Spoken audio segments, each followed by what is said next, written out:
Alrighty. Okay. Good evening, everyone. Ben Sleester here.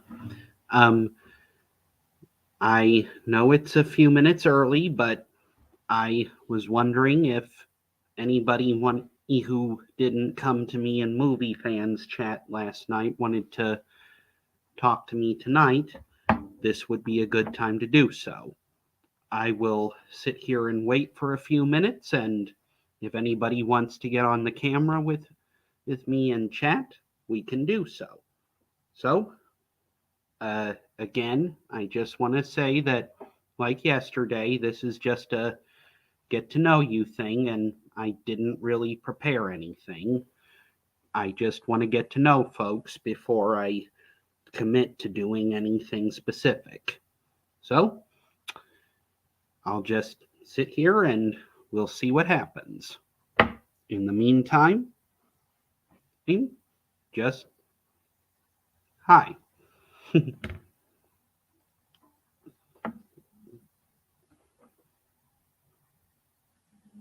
And to make it a little less awkward than last night, I'm going to play some music. That way, until the camp, until things get started, people can at least be entertained somewhat.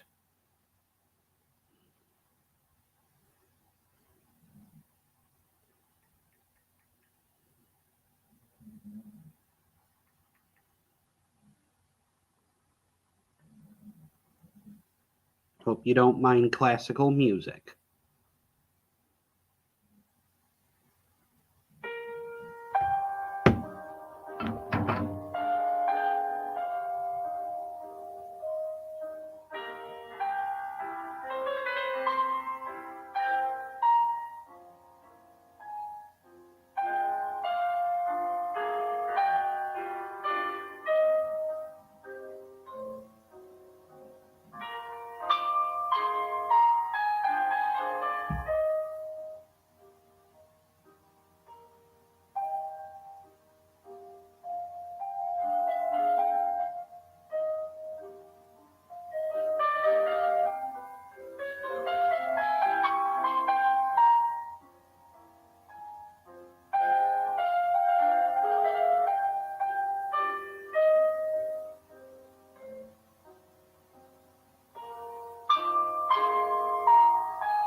Hello.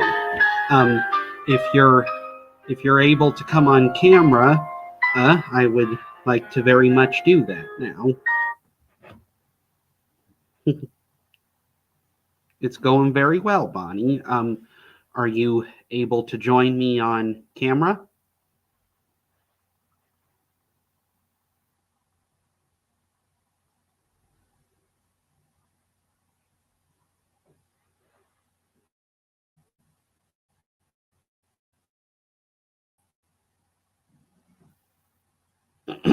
Excuse me.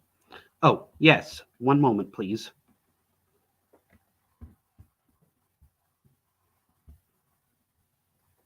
There you go.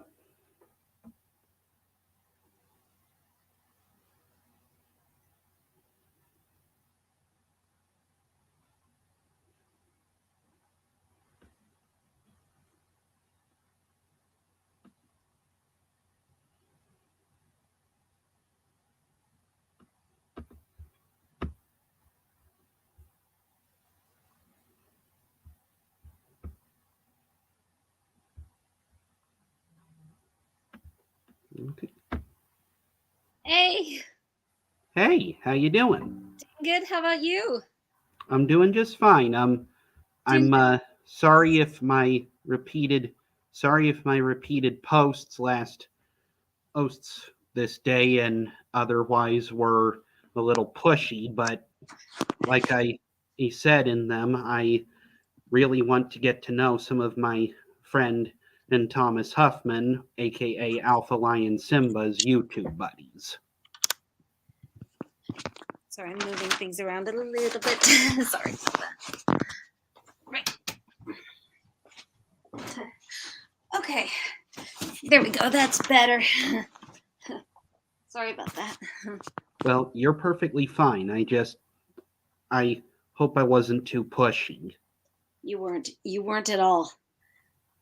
Okay. And I chatted with Movie Fan last night, but since you couldn't make it, I especially wanted to talk to you tonight since, well, you were one of the people I've heard a lot from Thomas about. Sorry about last night. Also, apparently my manager had me come in and stay all day. From 11 to close. 11 a.m. to close? A.m. to close. Oh my goodness. Where do you work? Panera Bread. Oh, we've got one of those here in Lima. Lima? Well, where's Lima? Lima, Ohio. Ohio. I'm not too far away. I'm in Lancaster, Pennsylvania. Oh, well, that's interesting. That's very interesting. Alf Thomas, aka Alpha Lion Simba, and I actually live in the same town. Ah. And we've actually met and we can actually see each other in person a lot, but enough about that. How are you doing? So far, doing really good. I was glad it was a shorter work period today. See, I don't work on weekends. I'm only a weekday worker. Oh, where do you work, if it's okay to ask? Country Canine Kennels in Ottawa, Ohio. Country Canine. Oh, what's that? It's a kennel that boards bathes, and grooms dogs. Oh, that's so cool. Mm-hmm. As a big animal lover, it's the ideal job for me. And I'm sorry if I'm kind of rambling. As this is a just get to know you kind of a live stream, I didn't really prepare anything. Nor did I do that with Movie Fan last night. It's all right. Sometimes when getting to know, you just go with it. Yeah, I did catch you guys' guilty pleasures video yesterday, and I have to say, a lot of the stuff that you guys have guilty pleasures to, I have also. I I guess I guess it proves that the critics are not always right about everything. Oh, believe me, Or I've known that for a long time. either that or they missed the gems that we saw in them. Yeah, like I'm totally disappointed that they're not going to be making any more Fantastic Beasts films because I thought they were very good. I I forgot one of the reasons why they stopped, but well, I heard that one of the reasons is because, well, they, I mean, originally they recast, I forgot his name, uh, Grindelwald? Grindelwald, that they recast Grindelwald mistakenly so. And, Hmm. um, and then I guess the whole thing just crashed. Uh, Yeah, well, what can you do? But I also know I I did also notice from watching a few of your videos that just like everybody else that I know of here on YouTube, you're a fan of of Star Wars and a lot of other pop culture films. oh, yeah, a huge Star Wars fan. In Well fact, then, the fourth, I actually tied my hair in Leia buns and just went to work with them. I I saw your video counting down the Star Wars videos where you did Wars movies where you did that. That was very creative. Things. And I suppose, and actually, just a few minutes ago, and for May the 4th, I made videos of who I consider to be the top heroes and villains from the Star Wars universe. Oh, I got to check that out. Sorry, I haven't yet. Well, are you subscribed to me? I am now. Yes, and Uh, I did see the the top Disney afternoon villains, and I was so glad Negaduck was number one. well, like I told Movie Fan last night, I don't grade heroes and villains based on personal preference or power level or anything like that. I grade them based on how heroic or how evil they are, in my opinion. Negaduck pretty much takes the cake compared to pretty much almost all of the Disney afternoon villains. Yeah, yeah, totally. Because like I've been telling Alpha to try and when I've been trying to get him into Darkwing Duck, Uck, Negaduck is pure evil. He has not seen Darkwing Duck yet. He's only seen a few episodes. He's not as well acquainted with it as you or I are. That's fair, but few episodes is better than none. I have shown him one. I have shown him one of my personal favorite Darkwing Duck episodes, though. Which one was that one? Quiverwing Quack. I haven't seen that one yet. Dang it. Hey, You haven't seen that episode? oops. That's one of the great ones. It's an episode where Gosselin tries to be a superhero herself and has to help her dad and Launchpad fight Negaduck. Quiverwing. Wait, what was it called?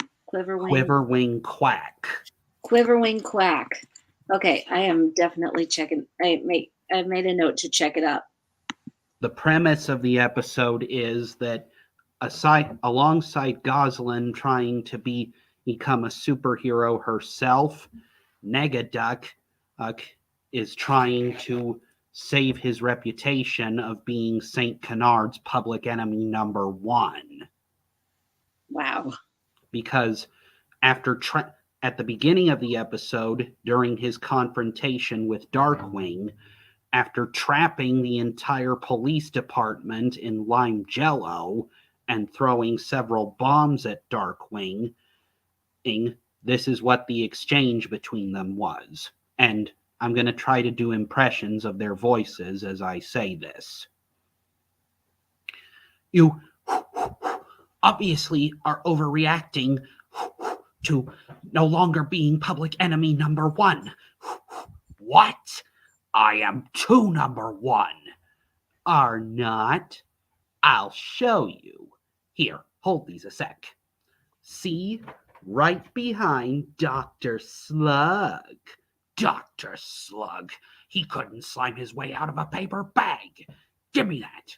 Number two. That does it. This town is toast. Oh, goody. I'll get the marmalade.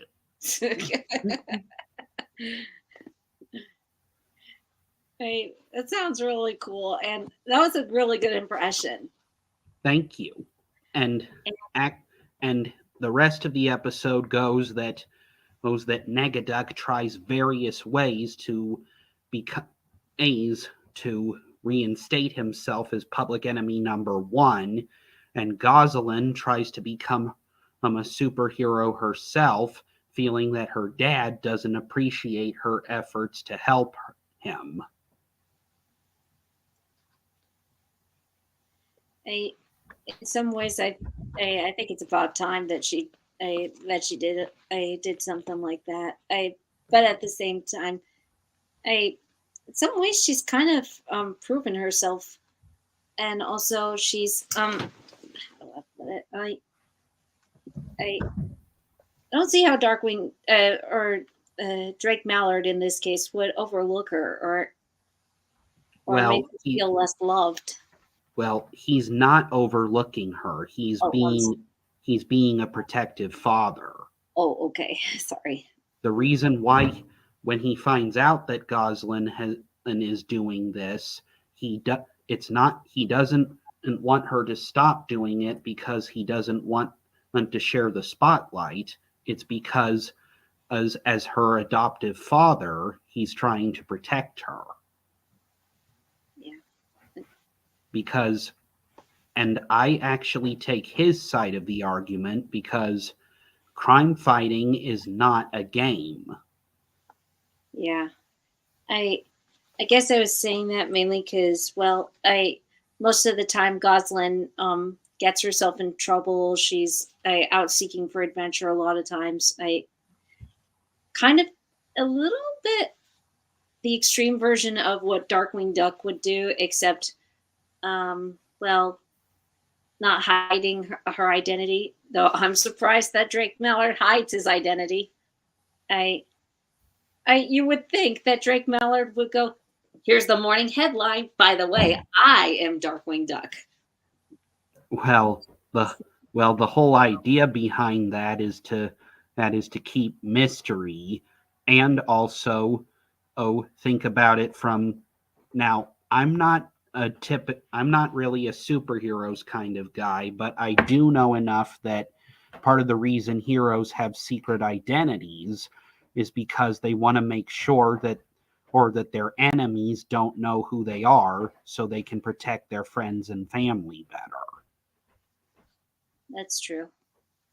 Because come on already. We both know that even without knowing Darkwing's true identity, what Taurus Bulba tried to do to Gosalyn. And I was actually shocked that that show almost killed him off, or, well, technically killed him off and then resurrected him. Because Thomas hasn't seen Steerminator yet. So far, my favorite episode has been the Just Us Justice Duck so far. I have to rewatch that one. Pretty much where the Fearsome Five and the Justice Ducks, duel it out over St. Canard. A lot of people compare it to the first Avengers movie. Well, where they team up, the 2012 Avengers movie. They Yeah. compare it to that, and rightfully so. Yeah, except that in that movie, it was a group of heroes teaming up against one villain, not a group of heroes teaming up against a group of villains. True. And I'm sorry, but as bad as he is in the first Avengers movie, Loki is nowhere near as evil as the Fearsome Five, Oh no, he's especially not. Negaduck. A He's pretty much a like he just falls from grace temporarily and then comes back up. Whereas Negaduck, there is no redeeming him, and he knows it and embraces it. Mm-hmm. Yep. Yep. Mm-hmm. And I gotta tell you, some of the stuff that he tried to pull in his quest for Public Enemy #1 in Quiverwing Quack was just downright like awful. Because for one thing, he kidnapped some Doberman pinchers and let them loose in the Museum of Natural History to destroy the dinosaur bones. Oh no.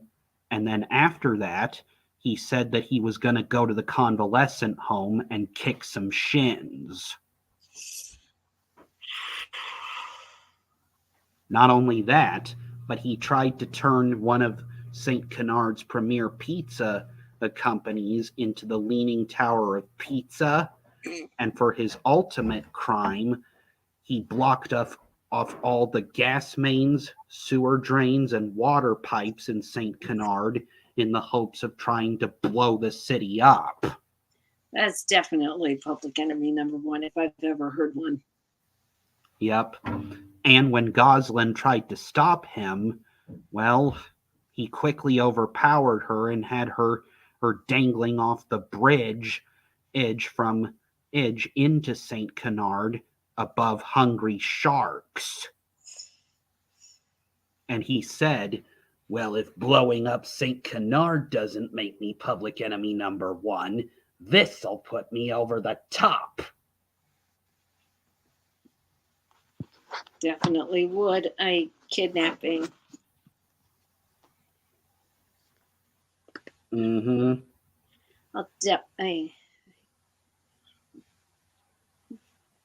But Darkwing Duck's not the only Disney afternoon show that I've taken a liking to. I also have the entire DVD set of Chip 'n Dale Rescue Rangers here at my home. I have to ask, by the way. I've seen only one episode, but um, what I what do you think of the Chip 'n Dale movie? You mean the live action Chip 'n Dale Rescue Rangers movie? Mm-hmm. It's okay to say it. I didn't see it. Oh, okay. It was bad.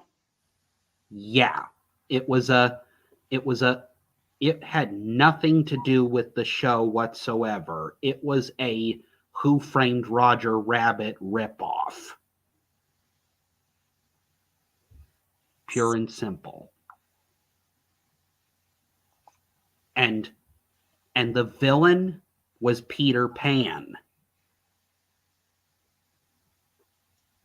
That was definitely one thing I was uncomfortable with. Not that it was Peter Pan, but when he describes his backstory, it really reflects the backstory of the voice actor Bobby Driscoll Mm. and how he was treated after he finished the role of Peter Pan, because he was a child star prodigy for Disney. Disney loved him, but when he got older, he was not allowed on the lot. No explanation.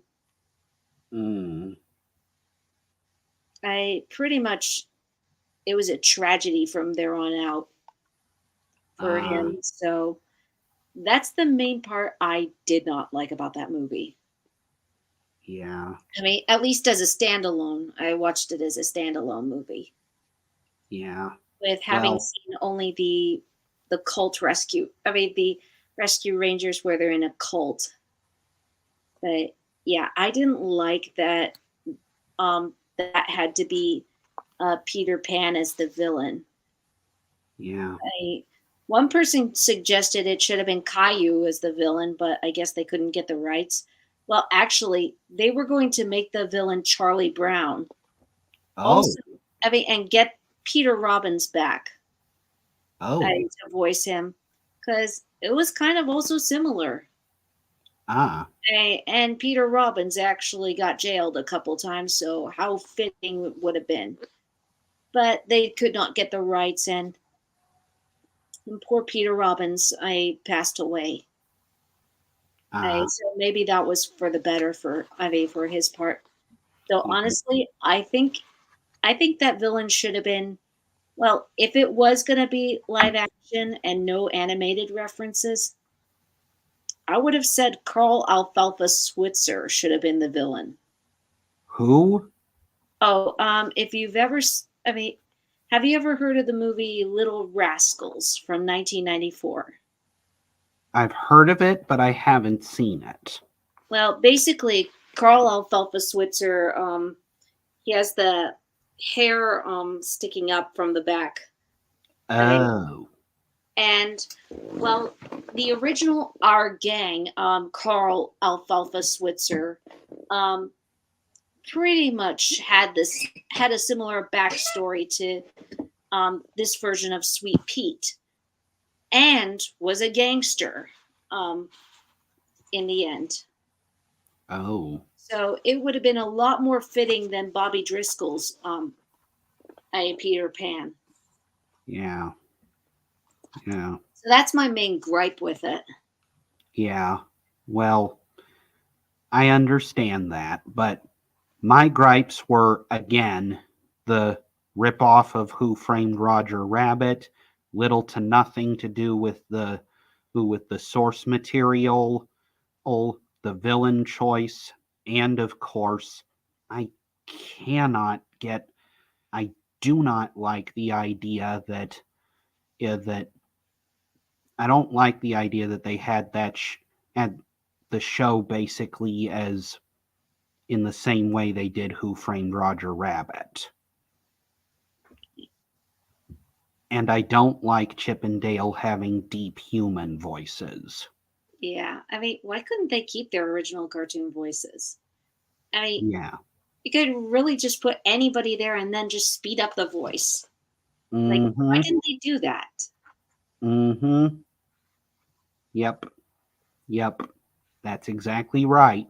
I guess that makes I guess that makes that other question. Why didn't they speed up the voices? Hmm. Were they really trying to take everything so seriously while also making a joke of themselves? Mm, yeah. So once was enough of once once was enough of that film for me. I'm gonna stick with the original TV show. That's fair. Which episode did you see of the original TV show? I forget the name, but it was where there was a Coca-Cola cult. Oh, the case of the cola cult. Yes. Well, that's that's a good episode, but it's not one of my favorites because it doesn't have the rescue rangers facing one of their top two enemies. Fat Cat's one of them, right? Their top two enemies, number one is Fat Cat, and number two is Professor Norton Nimnall. Right. I definitely need to look at more episodes. You have Disney Plus, right? I do. Then I would recommend checking out more episodes of that as well as Quiverwing Quack for Darkwing Duck. Definitely. And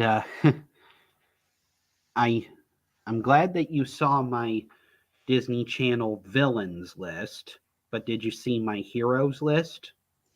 I didn't get a chance yet. Sorry. Well, But Well, I think I saw on the thumbnail that Darkwing Duck is on there, right? yep. And I did something a little different with this one. With that one. Instead of just having one song playing through the entire roster, I played snippets and in some cases the entire her theme song for certain characters.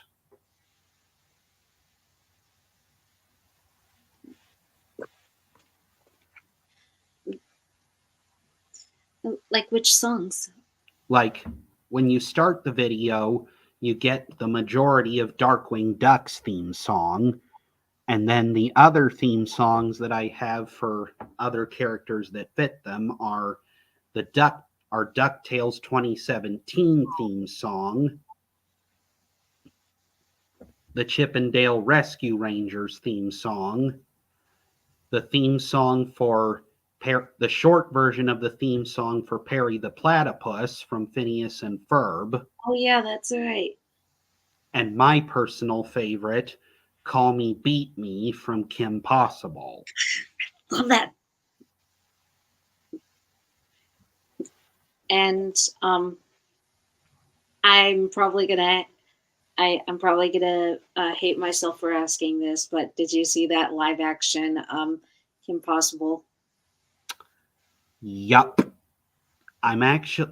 Actually one of the videos I propose doing with Alpha one of these days was to do a dare to compare between it and the TV show. I I like what parts would you or like how would you compare it? Well, Like the idea would be to compare the movie to the TV show, and describe pros and cons and eventually come to the conclusion of why the TV show is much better. I was beginning to wonder are there pros that the movie did better than the show? Well, I had to admit I gave the movie a 3 out of 10 because the one because there were two primary thing well, three primary things that I things that stood out that were okay about it. And those were their rendition of Call Me Beat Me, which still has a good beat. Let's see. They kept Draken and Shigo's relationship very much the same. And personally, even though I think the way they executed it in the movie was bad, I personally think that if it had been applied to the TV show, Draken's plot would definitely rank high on the villainy scale. Hmm. Because come on already. Draken's dangerous enough as he is. If he possessed as the abilities of Kim Possible, he would be unstoppable. Yeah. I mean, like, why didn't he do that? In the TV show, Yeah. Like, well, probably didn't think about it. But he did. But I will admit, though, even Thomas and I have definitely come to the same conclusion that even though Draken is not the smartest of mad scientists, he is undeniably dangerous. and he is smarter than other villains that I've seen. I at the very least. And there is one other thing that I mean, I can't say this is better than the TV show, but I have to give the movie credit that the guy they got to play Ron actually was spot on. Well, Or I thought he was spot on. me and Thomas disagree about that because we both think that this version of Ron was an idiot, and the Well, and I the mean, vocally and in action and the way he looked. yeah, good point. But otherwise, yeah, I don't think that Ron would say, when I grow up, I want to be a dog. Yeah. And they completely butchered Kim. I feel bad for the actress because she's got no facial expressions in this. And honestly, I even her delivery, her line delivery just sounds bland. And I think they only got her because she could do flips and kicks. And Hmm. I and I saw the Nostalgia Critics review on this, and I was so glad when he said one thing that I was thinking. Not Mm-hmm. everything involves a flip. Mm-hmm. Because I there's literally a scene where and I even saw this in the as a trailer apparently. She's running to catch the bus and a baby's carriage starts to wander off and she just I does a somersault and grappling hooks the carriage back to his mother when really you could have just stopped for a minute, run over, grab it, and then give it back to the mother. You weren't that far away. Mm-hmm. I and that's another thing I don't like about this particular adaptation. It's live action. It's too slow. I mean, the Avengers managed to make live action look cool. In a way that probably the animation would not be able to do it. This does what I mean, this slows down what the animation does. It was cheaply made. Very much so. And they got and the biggest and one of the biggest nitpicks I have with the costume designs was that they they got Draken's look, except for his clothes, all wrong. No blue skin, no unibrow, no scar, and no hair in a ponytail. It's like, was makeup really that expensive? I could just go Mm-hmm. to you could just go to the Dollar Tree and grab some blue makeup and slap it on and be acceptable. Mm-hmm. Or heck, get that eyebrow a marker, whatever it's called, and draw an eyebrow. You'll be acceptable. Mm-hmm. Yep. And actually, until until I became friends with Thomas, I had never watched Kim Possible. It was only thanks to him that I got into it and I got major what have I been missing vibes. I I actually watched one of the movies with my older sister. I forgot the So the name. drama, Mhm.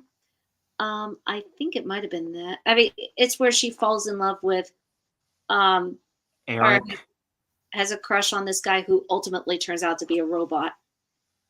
Synthodrone. Yeah.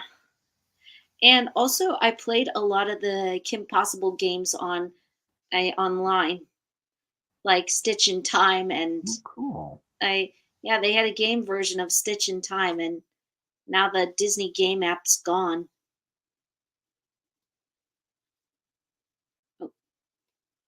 Oh, did you freeze? Technology. Oh, oh yeah. There's there's only 3 episodes of the show that I haven't watched yet, and that's the 2-part art series finale and the Lilo and Stitch crossover. I heard about that. I heard Yeah, about Lilo and Stitch and Kim Possible crossing over. Sounds really cool. yeah, yeah. Well, I haven't watched it yet, but I have heard the premise of it.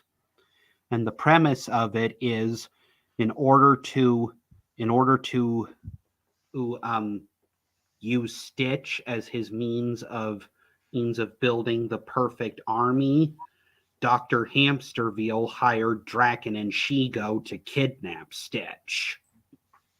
Oh my. Yep.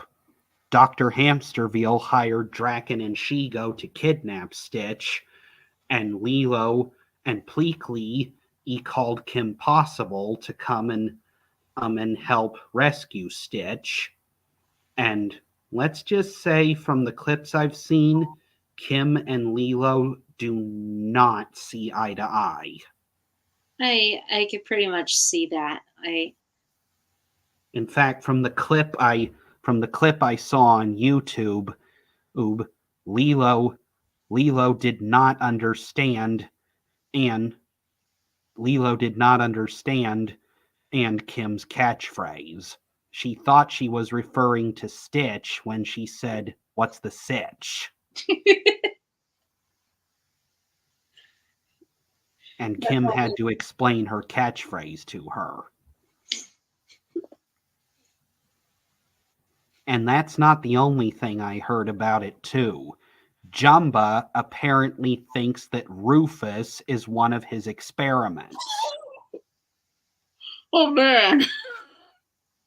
I'm not kidding. Wow.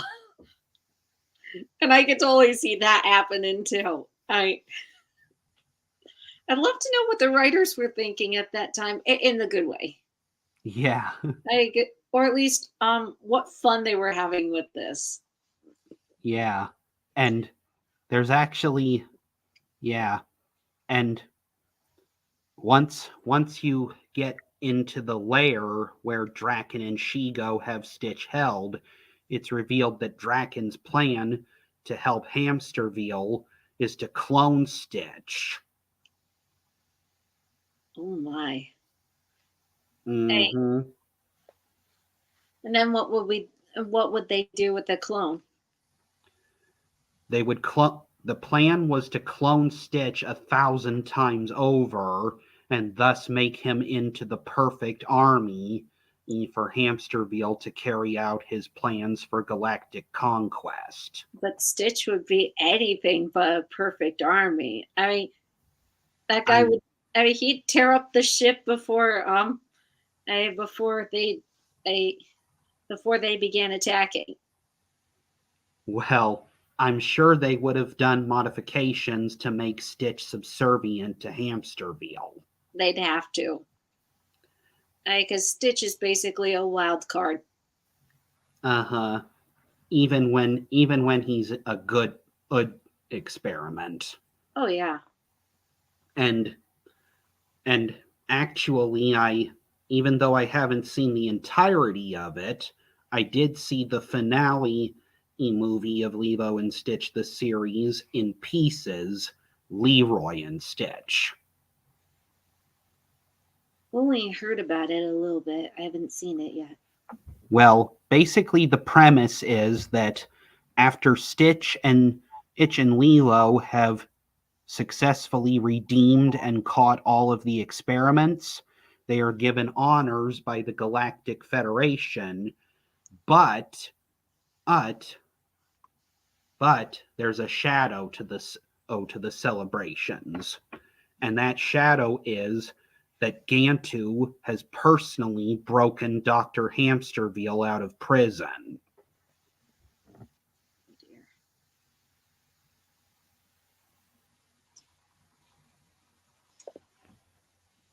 So you've broken him out of prison. Yup. And eventually they kidnap Jumba and force Jumba to create one more experiment. Experiment 629, aka Leroy, as Hamsterville calls him. And unlike all the other experiments, Leroy was programmed to be irredeemable, monstrous, and completely subservient to Hamsterville. Wow. And not only that, but Hamsterville finally managed to get at what he wanted, and after kidnapping Ings Pleakley and Stitch and trying to send them and Jumba on a one-way trip to a black hole, Hamsterville not only cloned Leroy and created an army of Leroys, but he used these clones to not only kidnap all of the other experiments, but also to overthrow the Galactic Federation. My. In fact, by the time Lilo and Experiment 625, whom Lilo has renamed Reuben by this point, make it to the headquarters of the Galactic Federation, Hamsterville has already taken over and made the Grand Councilwoman his secretary.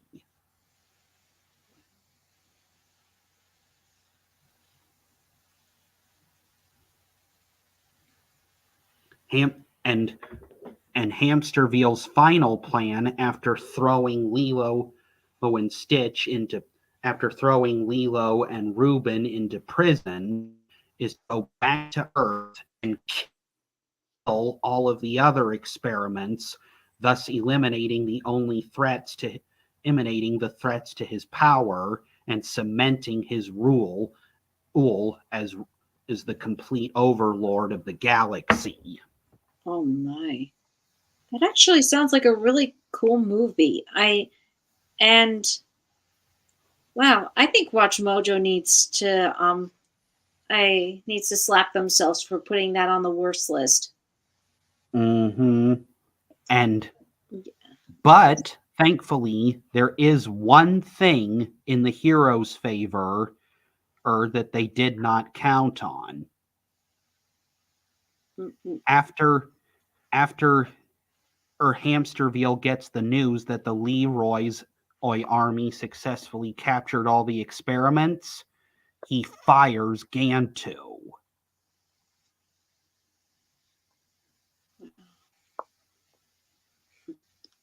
Yeah, he literally fires Gantu because... literally? Not setting him on fire. He tells Gantu, the Leroys did in a few days what you couldn't do in 3 years. You're fired. Whew. And so fed up with all the abuse he had endured from Hamsterville during all those years, Gantu redeems himself and frees Lilo and Reuben. That is cool. And thanks to Stitch, he, Pleakley, and Jumba were saved from their one-way ticket to a black hole. This is definitely a movie I have to see. So the rest of the movie is basically asking the question, with the combined strength of the experiments and their Ohana, will Lilo and Stitch be able to vanquish Hamsterville once and for all? Totally they would. What? Totally they would. Mm-hmm. If anything, that's always what Disney's theme is, the power of family and love and so forth. Mm-hmm. But the way they go about actually vanquishing Hamsterville, you have to see to believe. Because at first it starts out as a experiment versus experiment battle, but when it becomes clear that the Leroys have the upper hand, and they have to resort to another means of defeating Hamsterville. And that means is thanks to a unique shutoff switch that Jumba put in the original Leroy.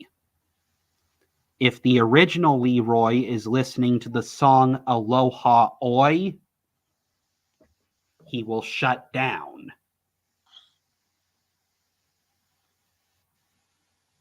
So, spoiler alert, Lilo, Stitch, Reuben, and everybody else throw a concert singing Aloha Oi, and that is ultimately what ends up defeating the Leroys. That's quite a weakness. Mm-hmm. And after the Leroys are all shut down, the experiments are very much wanting to get their hands on Hamsterville. And as the song finishes, they start tossing Hamsterville around like he's a beach ball, and Ooh. he screams, "I am not beach ball like, I am hamster like." Be 2 seconds, I'll be right back. Just gonna grab some water. Okay, I'm back. So what do you think of that, Bonnie? Sounds like a really good movie. Yeah. Again, I've only seen enough in those pieces of it. I haven't seen the whole movie. And it, once again, like I said, makes me think that Watch Mojo got lazy putting that on their worst list. Yeah. And part of the reason why I made my top Disney Channel villains list was because as I was disappointed with Miss Mojo for what they made for their list. Because for the most part they either included villains from the Disney talk shows or villains from shows that I didn't even bother watching. Disney shows, Disney talk shows. The ones that aren't animated and just have humans. Oh, okay. They should have a list dedicated to the animated Disney afternoon villains. Well, then well, again, they did make a top 10 animated Disney Channel villains list, but they didn't do that with their top 20 Disney Channel villains of all time list. Probably because they thought it'd be too many, and never mind. They're starting to do 20, so no more excuses for them. Yeah. And actually, Movie Fan Alpha and I are thinking about doing a Watch Mojo Sins list. Well, we've been talking about like a lot of the things that Watch Mojo got wrong, and there's still one thing I've not forgiven Watch Mojo for. Oh, and what's that? Originally, have you ever seen their top? This was in 2014. Their top 10 kids shows parents find annoying. I actually did watch that, and there were several entries on that list where I was like, no. Yeah, not only were they lazy with describing why some of these episodes were on their list, but it felt like they just picked random shows until they got to number 4, which was Caillou, and they went into detail. And they're usually better about going into detail. But the biggest thing that I did not forgive them for was putting VeggieTales on that list. Totally. Like, no. And that's one. Parents did not find this annoying. You did not explain it. And if you want further proof, my mama, she would sing that bunny song, and she would also sing the Larry Boy theme song. She liked VeggieTales. So did we. We still have a lot of VeggieTales videos to this day, and we still watch them on YouTube whenever we get the chance. VeggieTales, that was the show I grew up with as a kid, and same I here. grew up singing these songs, and I still sing "God Is Bigger Than the Boogeyman" or "Water Buffalo Song." Yeah, I still get a kick out of Archibald's reaction to the Water Buffalo Song.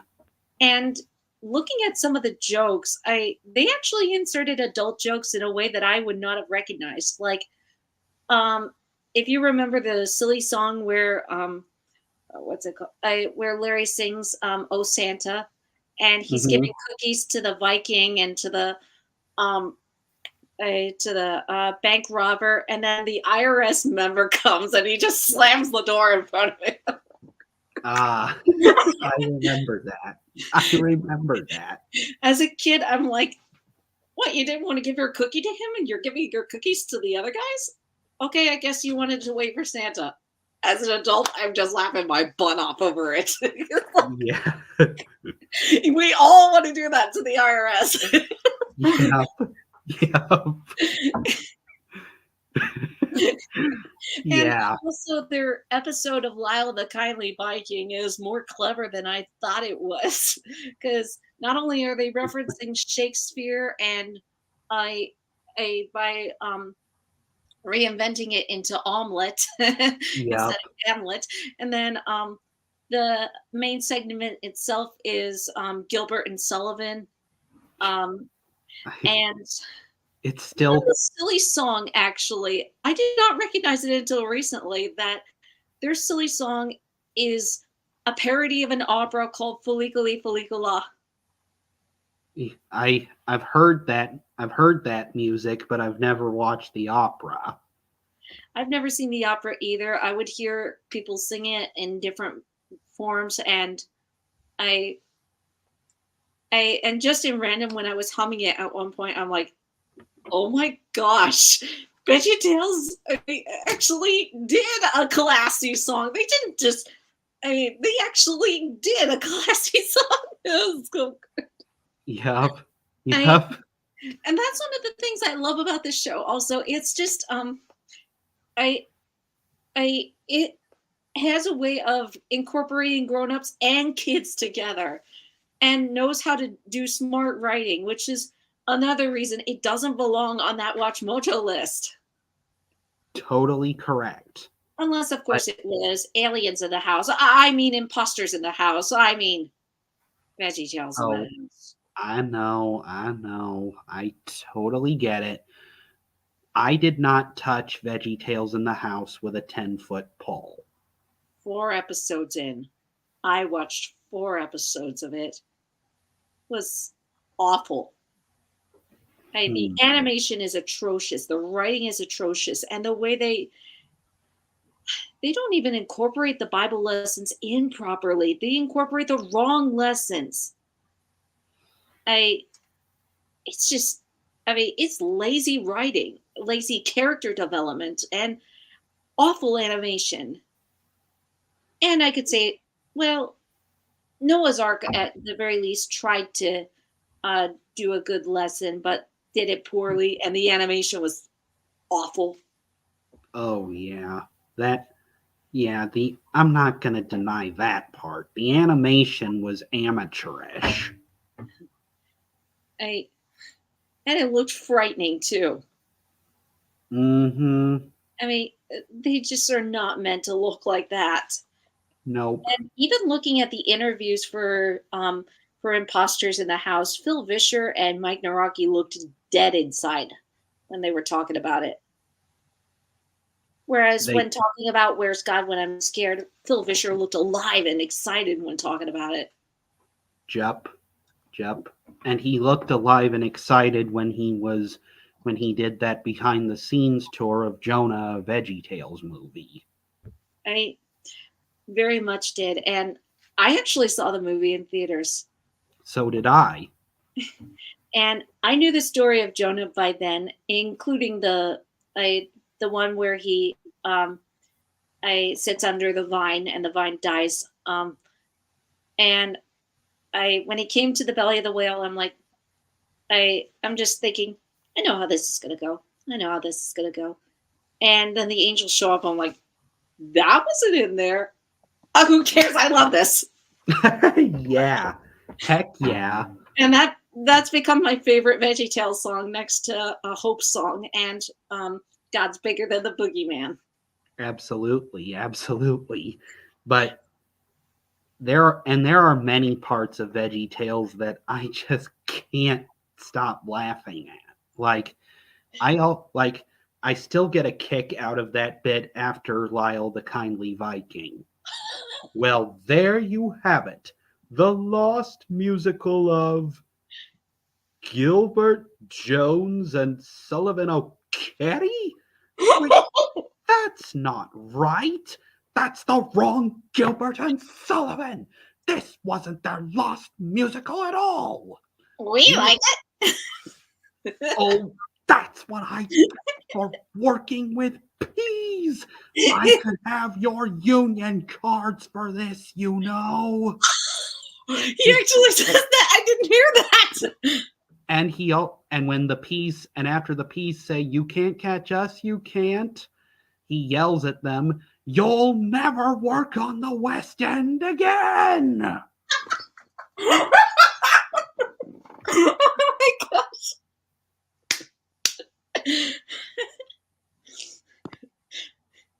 Seriously, Phil Fisher and Mike Noraki and Tim Hodge are all underrated. I mean, they're genius.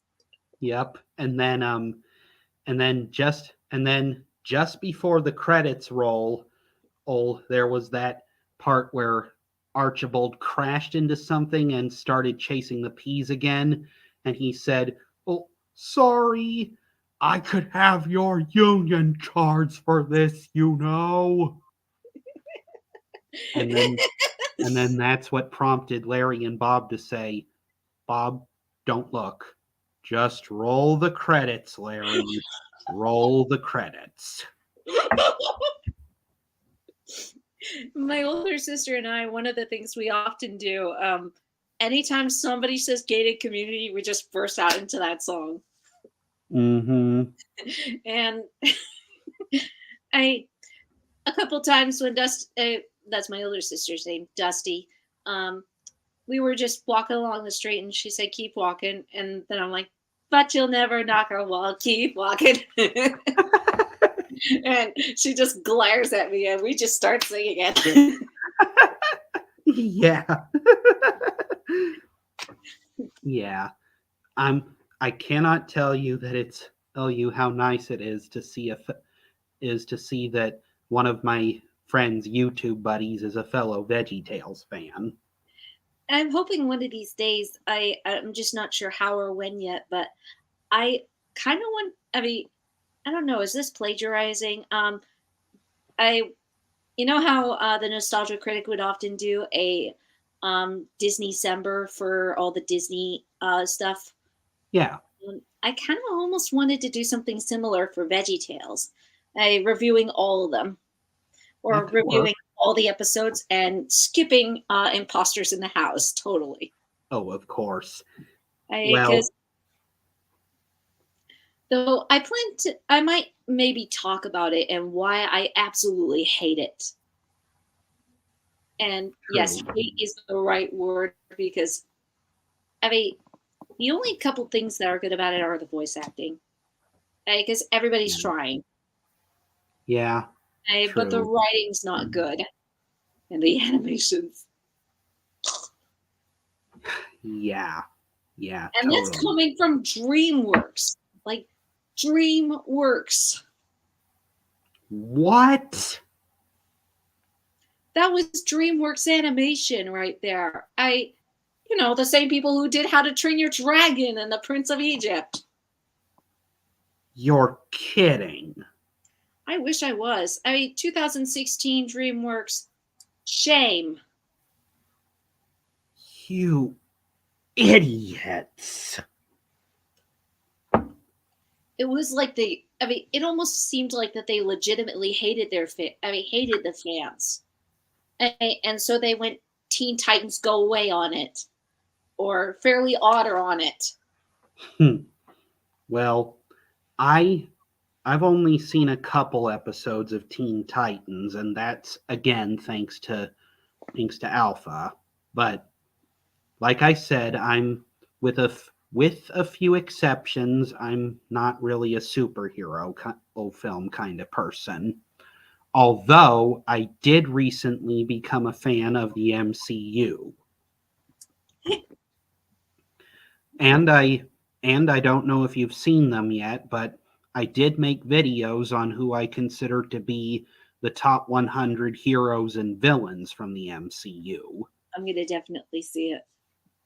Yep.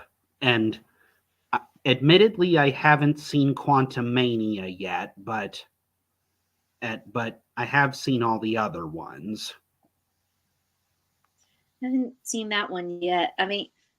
Some of the MCU I've not been able to see yet. I've been busy a lot lately. But Of course. but yeah, so far I've finally seen WandaVision, and I can't believe it. I just how good it is, and how hard it is too. I haven't watched any of the TV shows yet, only And the movies. but I've definitely well, so far my favorite movie so far has been the what's it called? What's it called? No Way Home. Oh, No Way Home so far has been my favorite. oh, okay, okay. I if you've not seen it, I won't say anything. I have seen it, Oh, okay. I and because of the heartbreak at the end, it's one of those that I wouldn't watch regularly. That's fair. I For me, it's the Spider-Man movie I've always wanted to see. Hmm. I where their worlds combine, and the Toby Maguire and Andrew Garfield I give advice to the Tom Holland Spider-Man and fight alongside him. Like, who doesn't want to see that? That is true. That is very, very true. And I actually remember watching it in theaters, and I tried not to scream. When Toby Maguire came in, so I just jumped around wildly in my seat. Yeah, yeah. I haven't seen Quantum Mania yet, but and as much as I like that Spider-Man movie, Ant-Man's my favorite Marvel hero. Mm-hmm. Well, I I gave him a fair rating on the heroes list, but he didn't make the top tier. That's okay. In fact, I think since it was a top 100 list, I put Ant-Man at number 24, I think. Okay, that's fair. And the reason was his backstory as a criminal. No, not like Tony Stark was too much better. Well, I he may not have been he may not have been a thief, but well, he's got an ego that's 30 yards long. Yeah. And Well, there were times where I wanted to punch him, admittedly. I Though I Civil agree. War admittedly made me think twice about it. Yeah. And actually, when I made the actually Tony Stark, aka Iron Man, he actually was part of the podium of Marvel heroes, in my opinion. He was. Silver medal. He was, to be fair. Yeah, bronze medal went to Spider Man, and I gave the gold medal to Captain America. Sounds like the Civil War debate's over now. Captain America's better.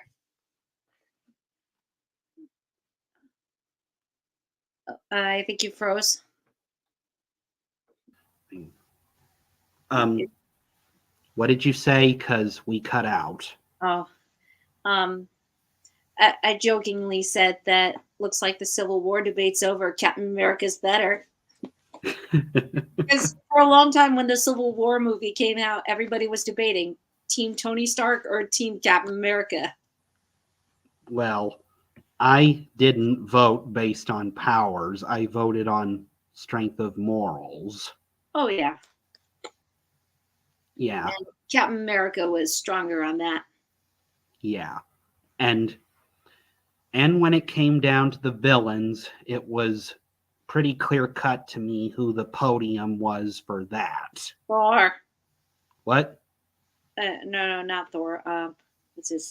What's his face? Thanos. Yep. Bronze medal of evil in my villains list went to Hela. Silver medal went to Ego, the human planet. I might have to see that again. From Guardians of the Galaxy Volume 2. Oh, And then gold medal was Thanos. never have I wanted a villain to die so badly as Thanos.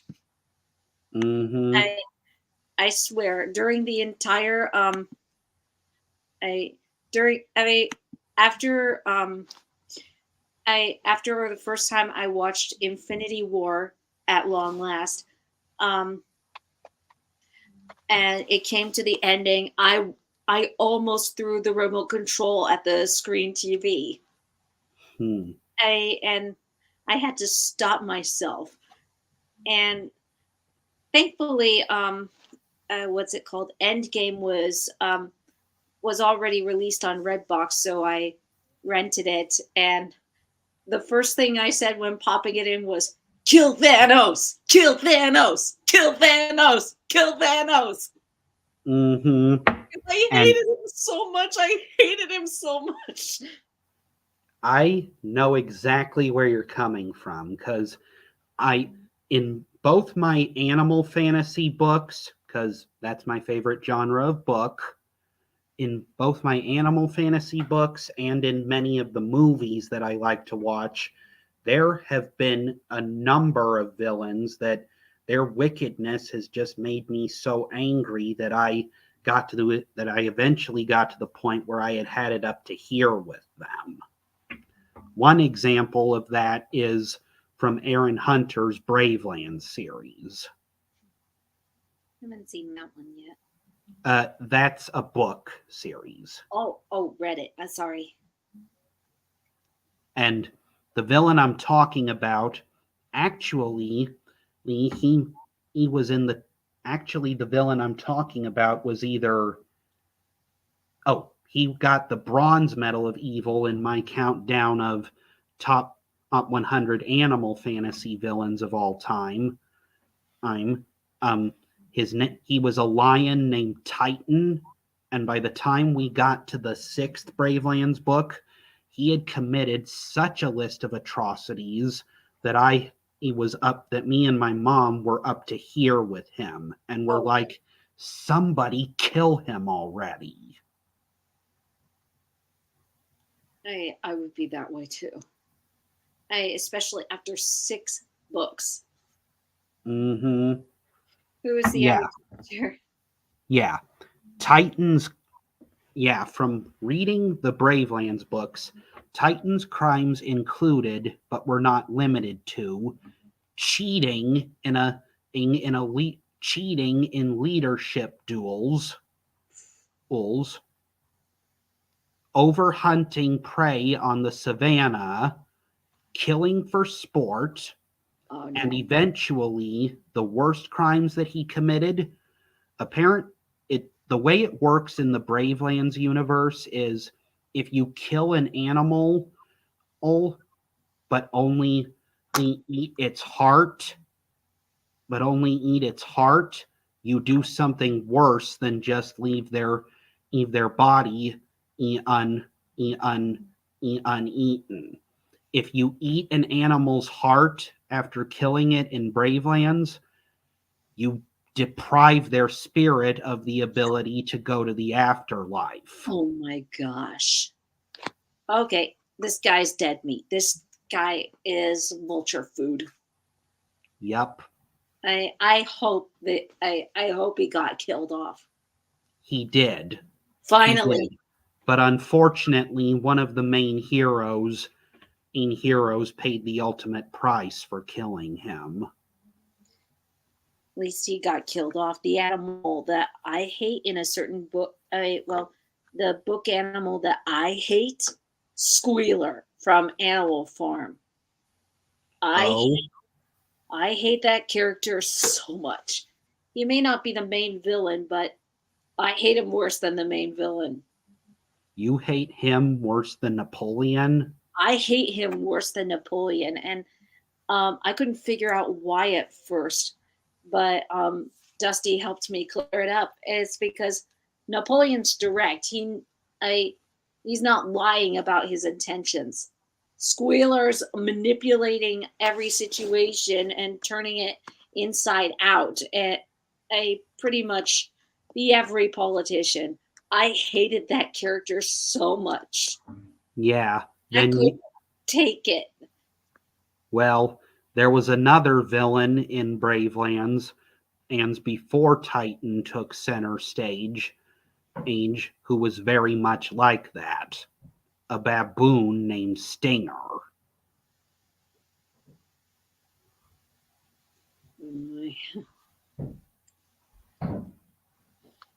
And he pretty much he came before Titan. Um, actually, he was a partner with Titan, and for a lot of the time. You just didn't find that out until book 3. Oh no. Mm-hmm.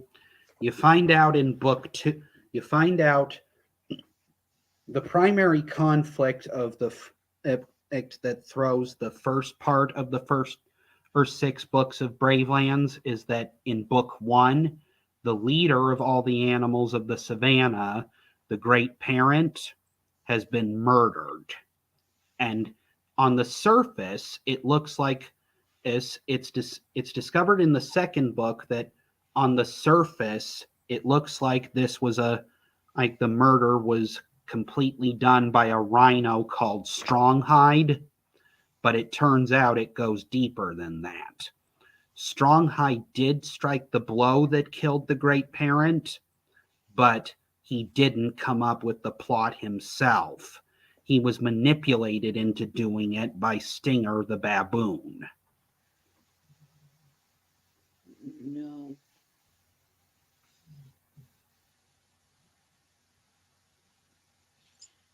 Wow. Definitely sounds like a book series to check out as well. And I do have one other old fantasy book series that I do have several other animal fantasy book series that I would recommend that I have in my physical and digital libraries that I think especially if you like to read those kinds of books, would be awesome. One of the suggestions I have is actually a Christian animal fantasy series. Is it Narnia? No, The Green Ember. Green Ember. Sounds interesting. It's written by a man named S.D. Smith, and its primary characters are rabbits.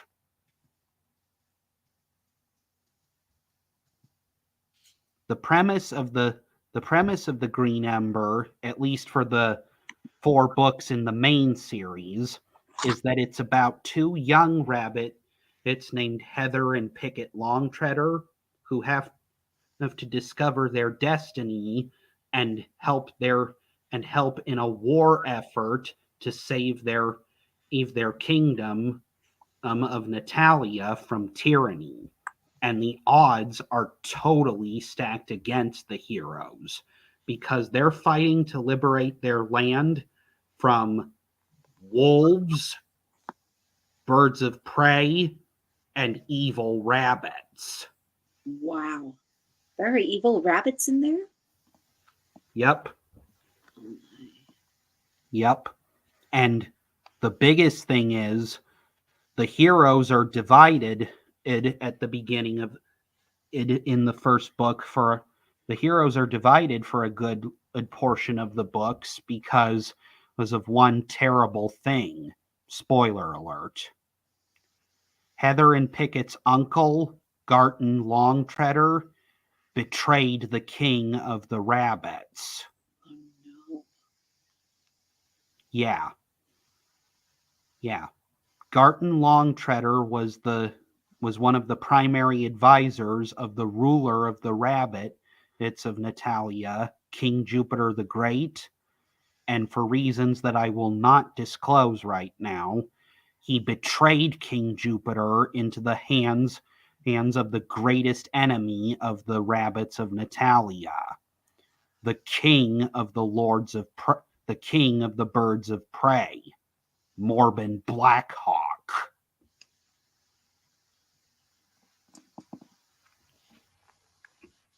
I'll definitely have to check it up. Yeah. Hopefully And once I finish with the move. yeah, well, yeah, basically what happened was after Garton betrayed him, Morbin Blackhawk's original plan was to keep King Jupiter alive so that he could use him for his own evil purposes.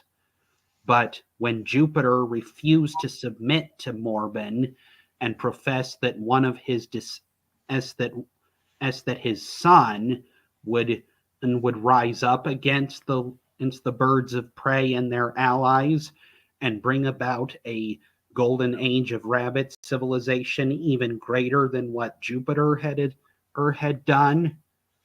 Morbin got so angry that he killed Jupiter on the spot.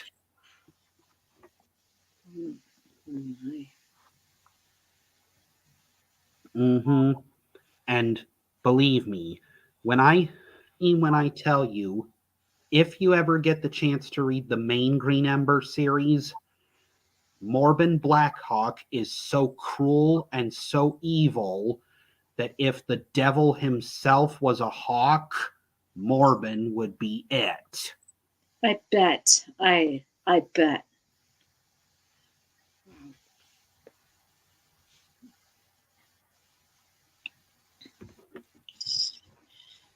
But enough. But I've rambled and I think I've rambled too much. You're fine. You're fine.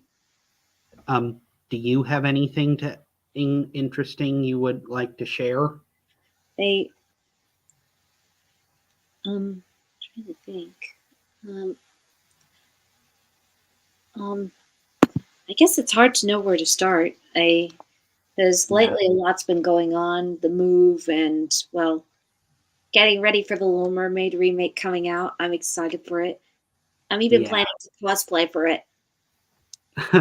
Yeah. Yeah, I want to go there as Ariel and just have fun.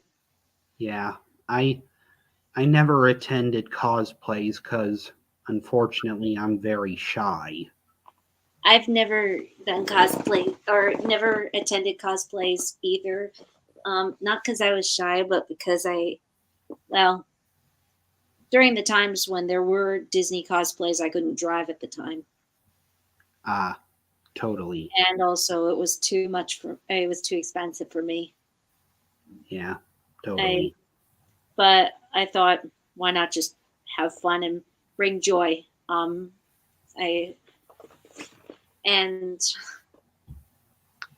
I'm not sure which one's my favorite cosplay, but well, this is one thing that I've enjoyed when remakes came into theaters. Is I would either dress up to go see the movie, or I would sing for my ticket if I could not cosplay for it. So when The Lion King came out as a remake, I told my friend Rachel, I'll buy your ticket if you join me in singing for this song, or join me singing a parody of Hakuna Matata to the ticket lady. And it's actually up on YouTube where we, and her friend who was filming us just kept making "please kill me" faces. I don't know this. I don't know these people. Just please kill me. And just anytime anytime to see people laugh or smile just always meant a lot to me, and it's why I kept doing this. Yep. And even when I was or was not a fan of the movie, I thought at least I had a good time, and this made it even better. Yep. Well, I had pretty much the same opinion about the Lion King remake that Alpha did. We both really enjoyed it. I was caught in the middle because I liked some things about it, but I also didn't like some things about it. I didn't like that they cut out "Be Prepared." I really did not like that. Well, I thought it not cut it short, out per se. I thought it cut short Scar's character development. I Mm, or at least just how awesome that song was. I mean, it doesn't have to consist of green smoke or moving mountains. It could be just him jumping around and singing it. Like a true, real lion. true. I would have forgiven it. And actually, because of the nature of the crimes he committed, when I made my a list of top 35 Disney villains of all time, Scar got the gold medal of evil.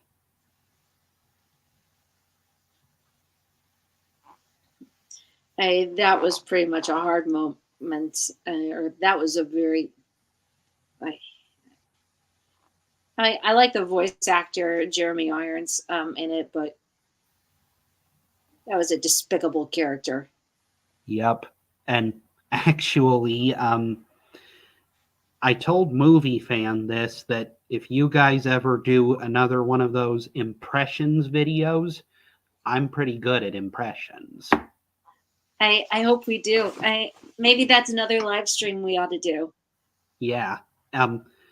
I did an impression for Movie Fan last night, but I could but and that impression was making my voice sound like Smaug from the Hobbit films. Oh, him. Mm-hmm. How did it go?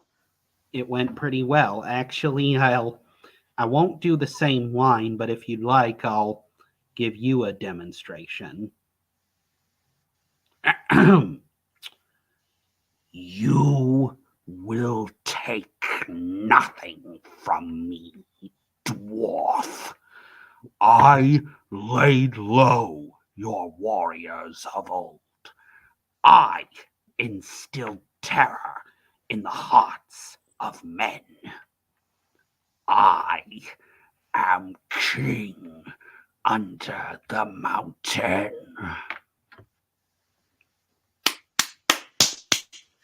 That was really good. Thank you. I'm quite a fan. In addition to Harry Potter, Fantastic Beasts, and The Hunger Games, I'm quite a fan of the Middle Earth films. Definitely like the Lord of the Rings movies. I'm not sure what to think of the Hobbit movies that much, though. I had a blast watching them in theaters with my two sisters, and my older sister, she often complained about how perfect Legolas was, nonstop, and so in the final Hobbit movie, the Battle of the Five Armies, as soon as he ran out of arrows, she's like, yes. Mm. And during the Desolation of Smog, I didn't realize my little sister was doing this too, but during that barrel ride scene, I actually started counting points per orc Ah. because it started to look like a video game almost. Even the way they were throwing the weapons to each other almost looked like a video game. True. Very true. Extra weapon. 10 points, 20 points. Yep. But it was fun. And for me, as long as a movie can be fun, that's good enough for me. That's true. I like the movies as long as they tell a good story, and that's definitely what the Middle Earth films do. Oh, yeah. And a good chunk of it has to go to J.R. Tolkien. Of course. Of course. And his storytelling and world building. Well, I have a confession to make. I have not read the books. I've not read them through either, but from what I've heard and how much people loved these books before the movies came out, there's definitely a lot of credit to him. And my older sister, she read them and she actually complained because she said he would take 3 pages just to describe one single blade of grass. Mm. Well, one of my favorite authors, Brian Jakes, the author of the Redwall series, he he said that one of the most important tools for an author was to learn to paint pictures with words. It's very true. So far, I'm not sure which author's my favorite, though C.S. Lewis is definitely one of them. Hmm.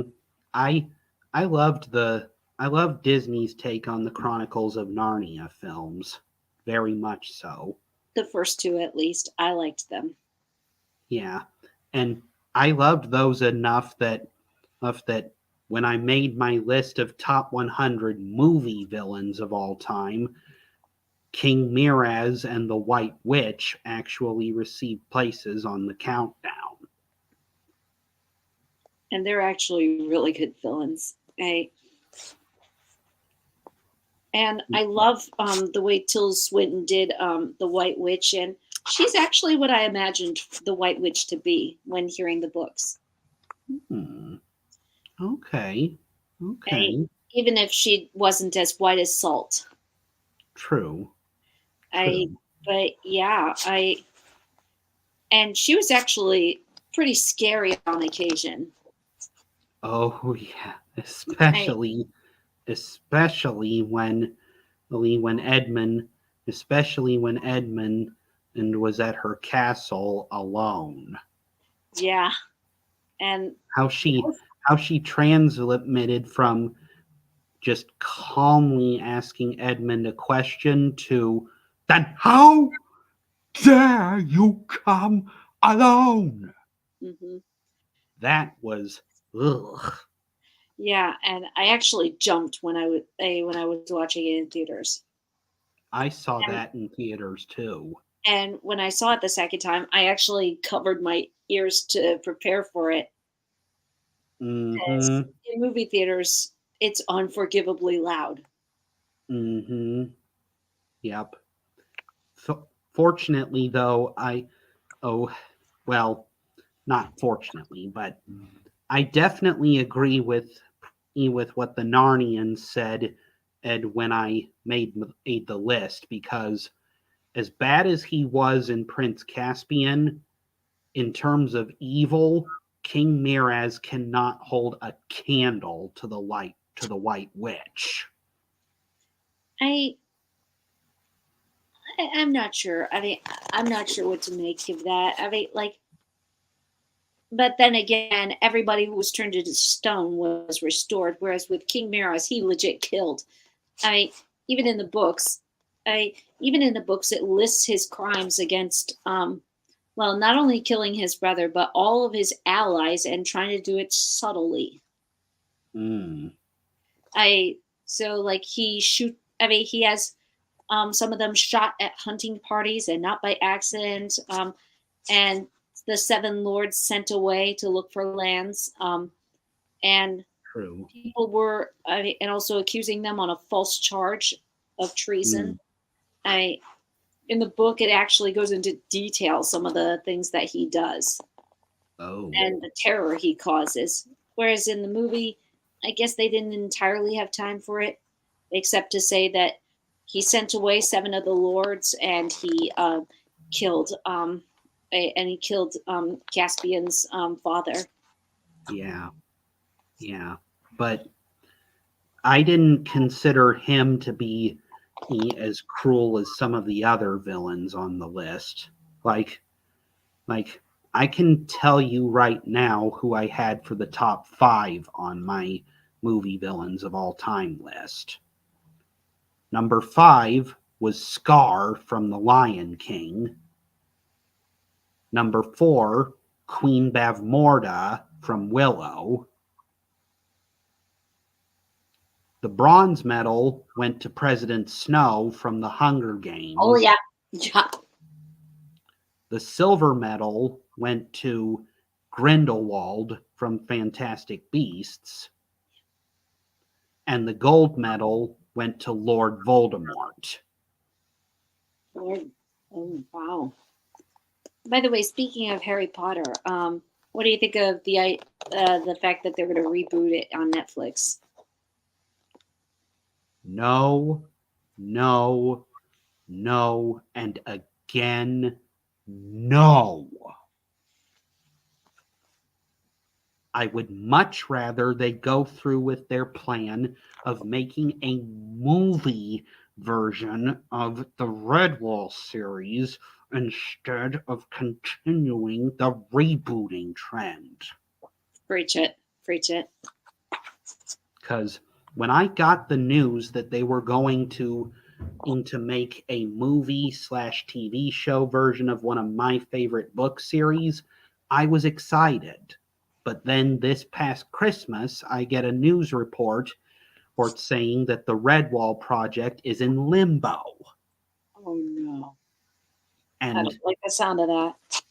and to say that I'm upset at that is an understatement, because I have been waiting anxiously so much, and then to get this news, it's aggravating. I know what you mean.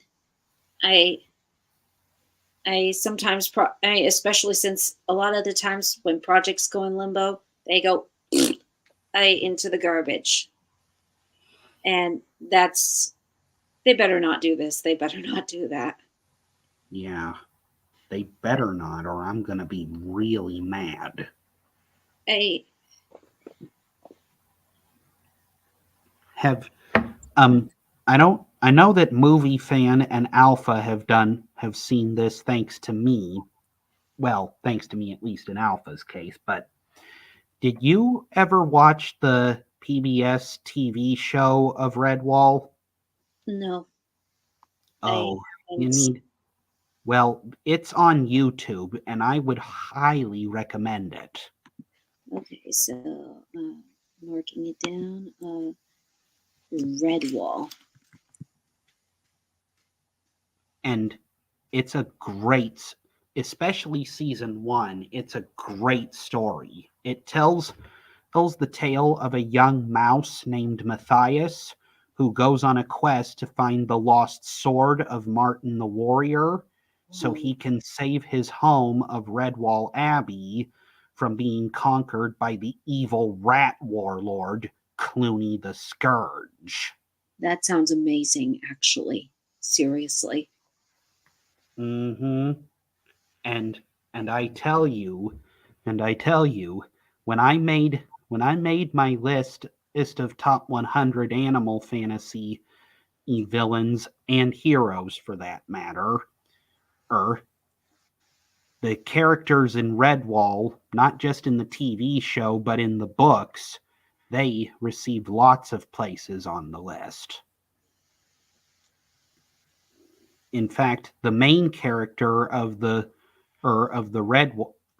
first season of Redwall, Matthias, he is actually my pick for the most heroic TV show hero of all time.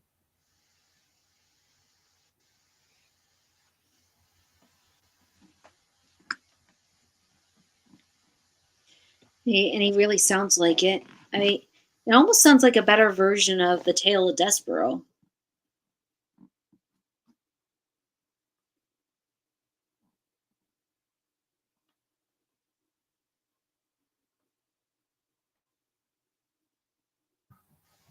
Not again.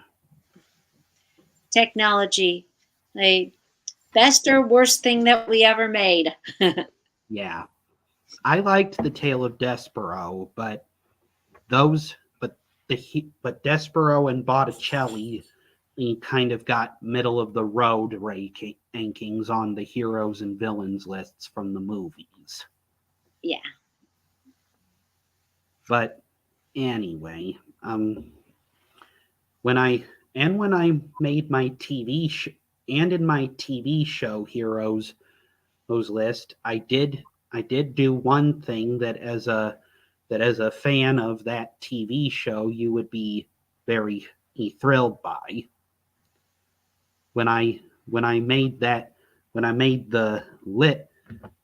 was choosing the podium, I gave the bronze medal of TV heroism to Kim Possible.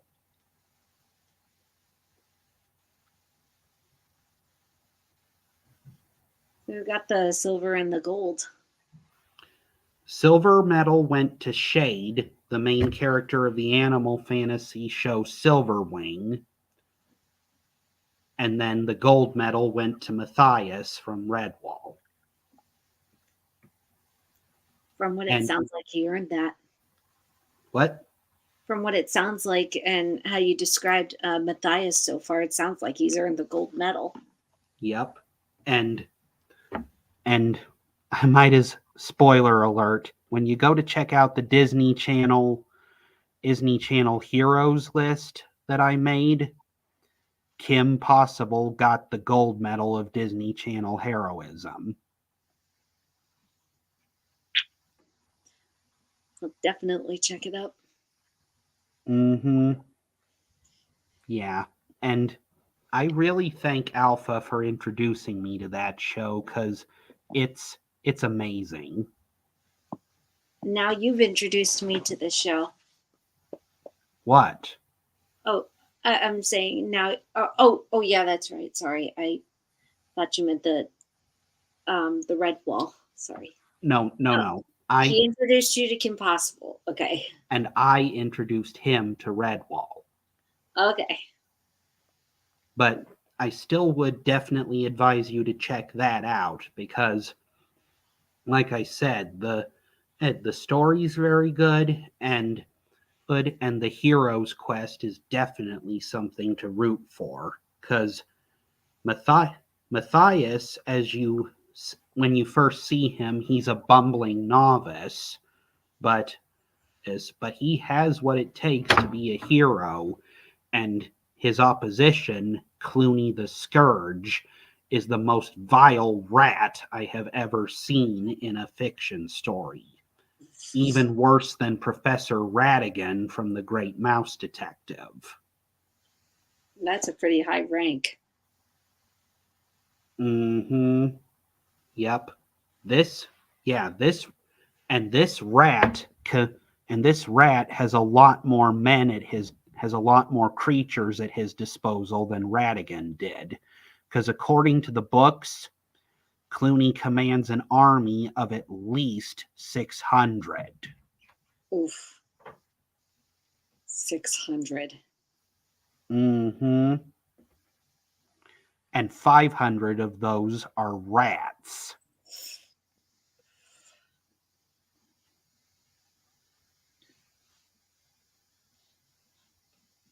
That's quite a lot. And if 500 of them are rats, what are the other 100? The other 100 are weasels, ferrets, and stoats. How does a rat control them?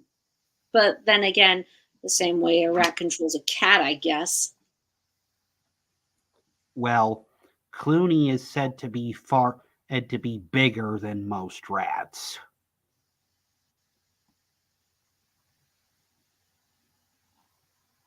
In fact, I would dare say that he's probably a head taller than most of his horde in most cases.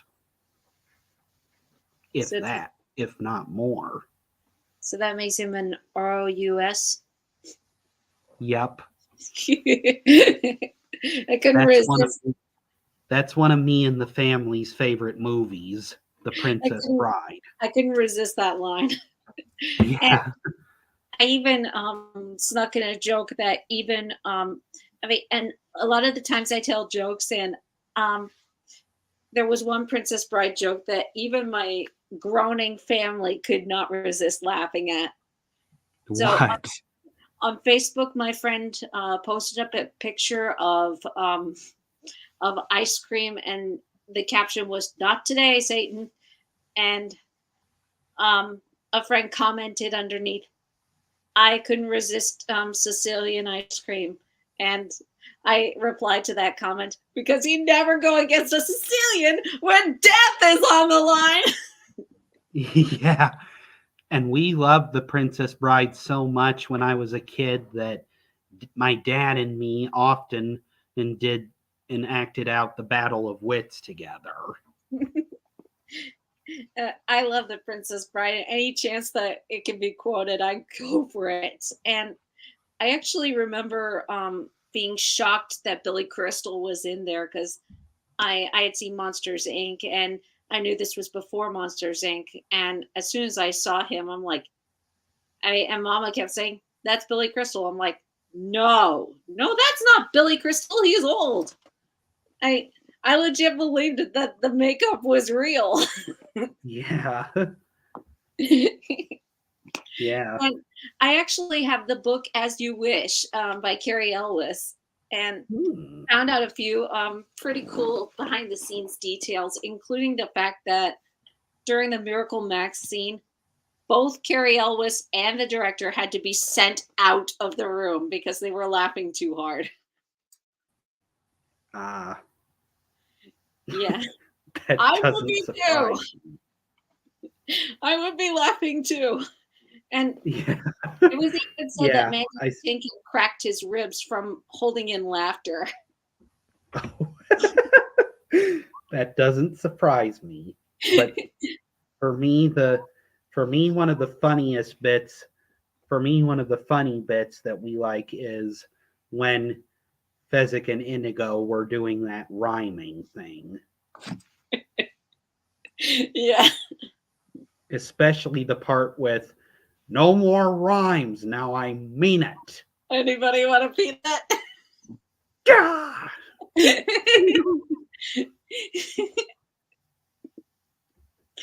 I sometimes I almost wonder if there was one scene that had ever been improvised.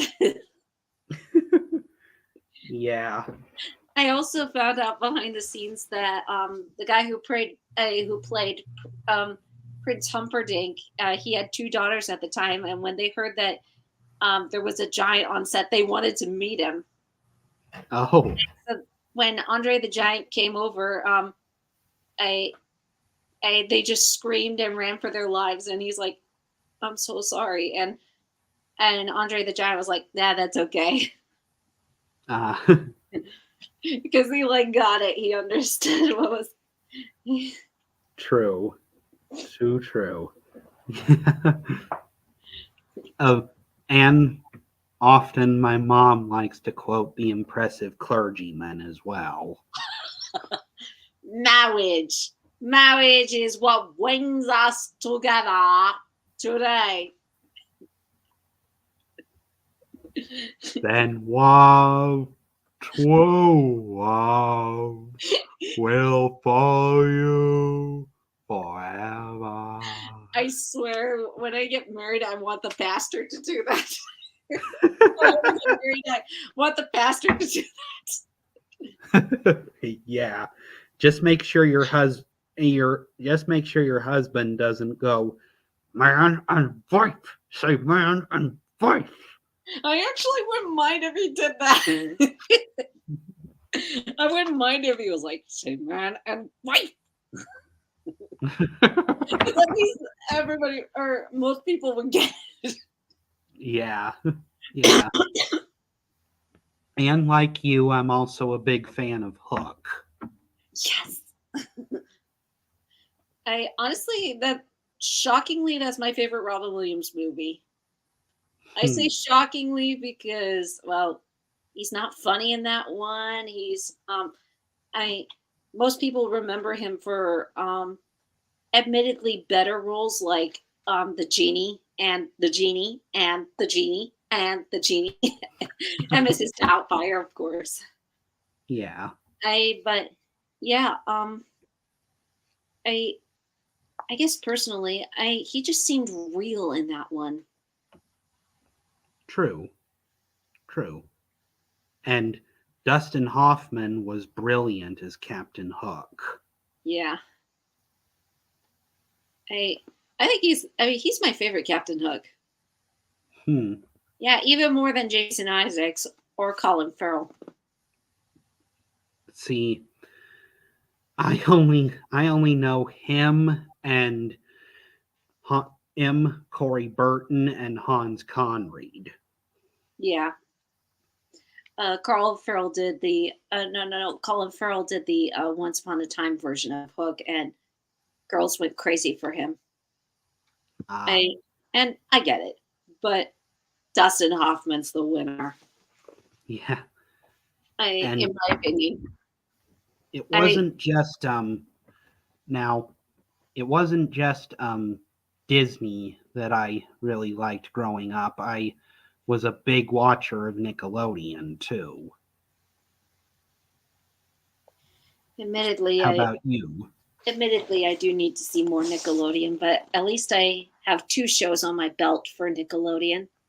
Um, Oh, I Avatar: Last Airbender. never saw that. You're missing out. That's one of the best cartoon shows, bar none. It's on Netflix. Okay, And SpongeBob. of course. You did you ever watch Jimmy Neutron Boy Genius? Sorry, Oh, that's a good one too. That's a good one too. I bet it was. Yeah. And and the the main character, her arch nemesis, was actually voiced by one who me and Alpha consider to be one of our favorite voice actors. Tara Strong. Nope, Uh, Tim Curry. ah, Tim Curry. He's awesome. Yep, yep. And we and Tim alongside Tim Curry, another one of my favorite actors who was known for his villain roles was the late Christopher Lee. He's awesome. Mm-hmm. He could make even a bad movie shine. Yep. And I don't know what it is with these actors, or with Tim Curry and Christopher Lee. They can make even a bad movie. I earn a one more star, Mm-hmm. That's or just maybe 20 more. yeah, yeah. And actually, when I made actually, I was so impressed by his performances in Star Wars and Lord of the Rings that when I made my top 100 movie villains list, I he put both Count Dooku and Saruman at high places. So far, Saruman's my favorite.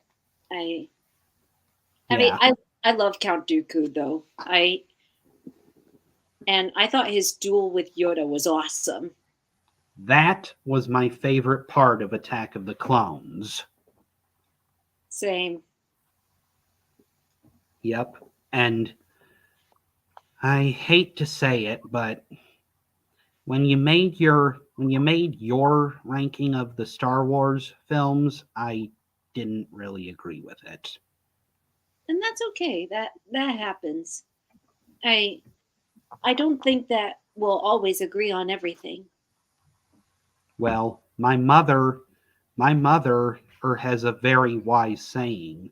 If everybody liked the same thing, the world would be a very boring place. Sorry. But yeah, I agree. Mhm. Um well, And anyway. to be fair, I when doing the guilty pleasures list, and um I think it was Joshua who said, or was it movie fan Phantom Menace.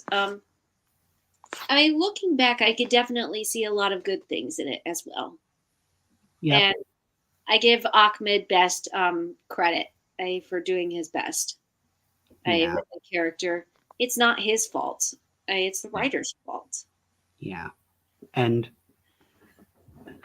actually, just before I started this live stream with you, I made a list of, I added my latest list video to YouTube of top 30 Star Wars heroes.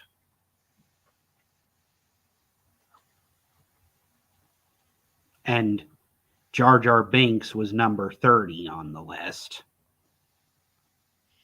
Honestly, I think they could have done more with this character if they tried, and it felt like they didn't do much with him. except make him the goofball. Yeah. Like that was his personality, and I think that makes for weak character writing. Yeah. Well, Unless they did more with him in the spin-offs, perhaps. yeah. Well, when I made the lists, I didn't just count characters from the movies. I counted characters from the Clone Wars as well. That's fair. Because I loved Star Wars The Clone Wars. The 2008 version, not the other one.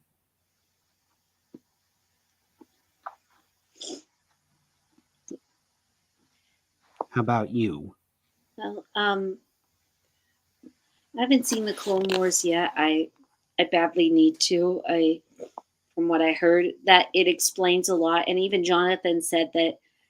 Jonathan from Jace Watch explained that it gave a reason why that robot was always coughing. General Grievous? Yeah. Yeah, well, I know for a fact that General Grievous was actually a cyborg, and and if you and there's evidence in some of the other sources of Star Wars that if you ever called him a droid to his face, you were as good as dead. Oof. Kind of wish the movies explained it a little better, Well, as but at far as least the shows could. as far as I know, the reason why General Grievous has a cough is because in the 2003 version of Star Wars The Clone Wars, when he kidnapped Chancellor Palpatine, Mace Windu used the Force to crush his gut sack. Didn't even think robots would have that. Well, it's because Grievous is a cyborg. He's not a pure robot. Oh, okay. Yeah, Grievous used to be flesh and blood, but after a shuttle crash, he was so severely injured that he allowed himself to be turned into a cyborg. The only parts of him that are still flesh and blood that remain on him are his eyes, a little bit of his face, and his internal organs. Oof. That definitely explains a lot. Mm-hmm. And before knowing that, I originally thought he was funnier.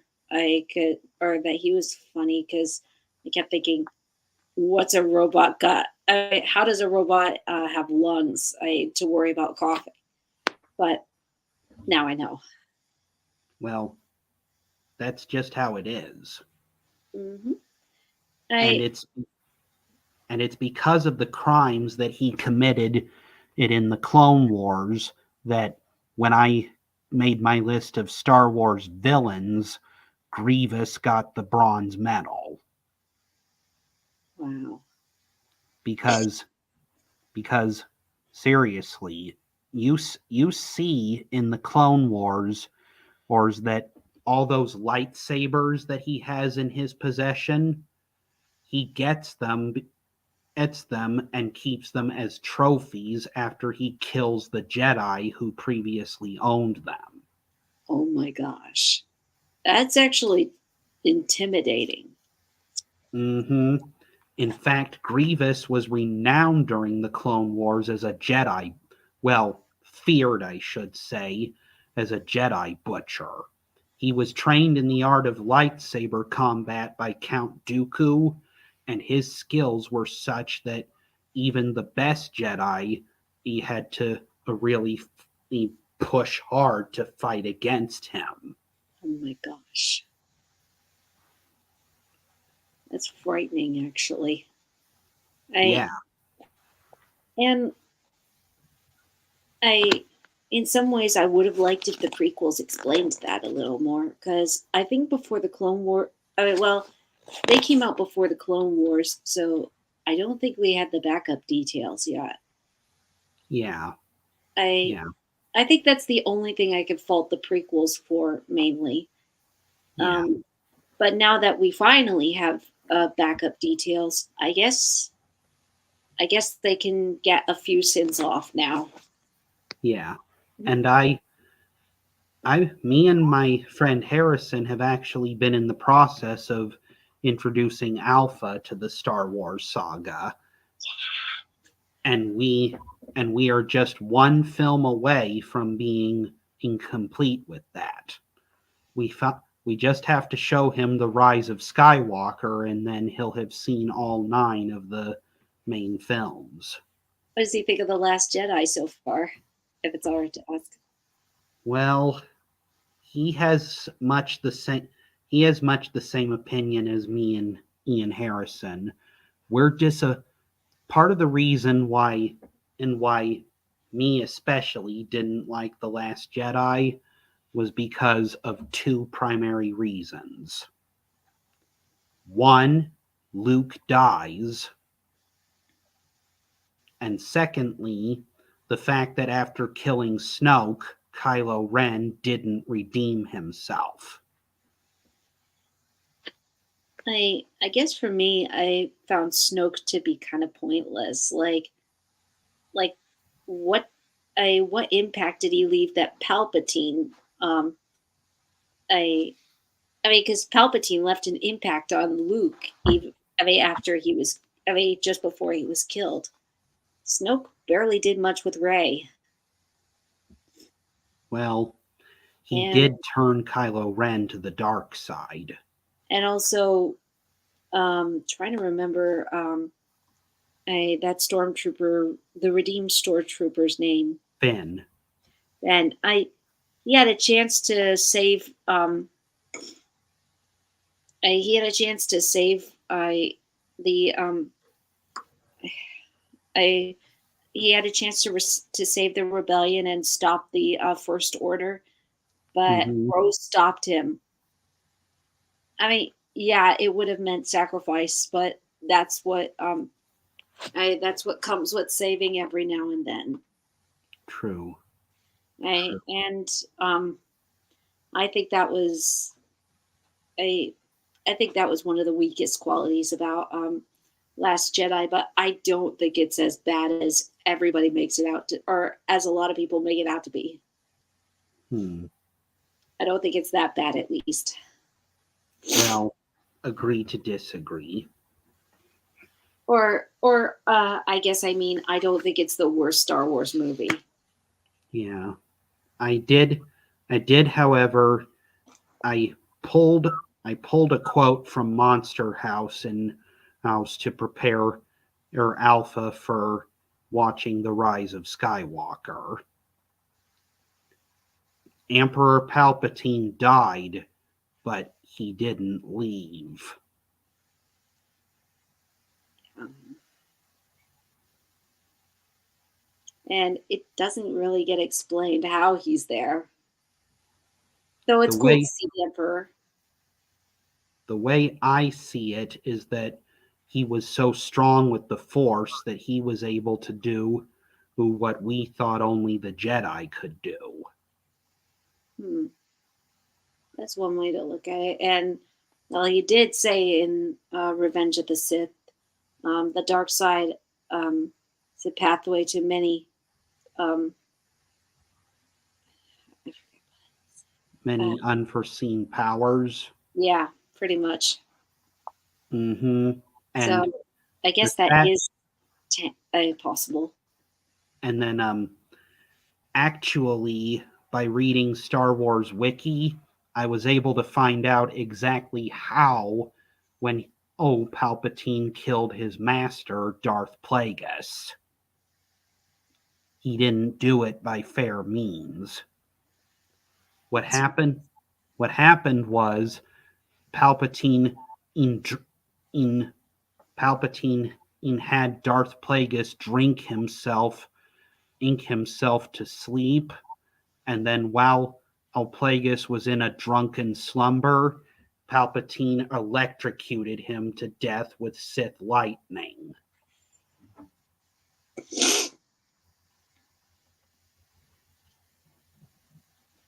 I guess how did they not link it back to him then? What? How did they not link the murder back to him? Well, no one even knew about no one knew about Darth Plagueis Oh, nobody knew. because remember, up until Darth Maul attacked Qui-Gon Jinn, the Sith were thought to be extinct. Oh,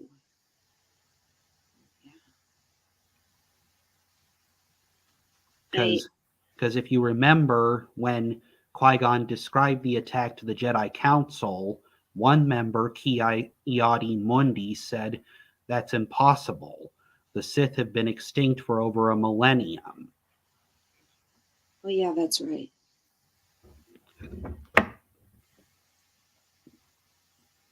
Mm-hmm. And Mace Windu also refused. Said, "I do not believe the Sith could have returned without us knowing it." What they all say. I, Mm-hmm. or, And or should that's I what. say famous last lines of Fool? Yep. And that's. Did you ever watch The Lion Guard? I haven't seen that one yet. Man, there are so many things I haven't seen yet. Well, it's a great way of showing what happened in the interval between Act 1 and 2 of The Lion King 2 Simba's Pride. Oh, really? So it explains the Outlanders. In some cases, yes. It And also shows that in the inter it also shows that in the interval between when Kiara and Kovu first met and when the events of the second half of the movie took place, Kiara was not Simba's only cub. Kiara is not not Simba's only cub. Oh boy. Nope. Kiara, it's revealed in The Lion Guard that Kiara has a younger brother, Kion.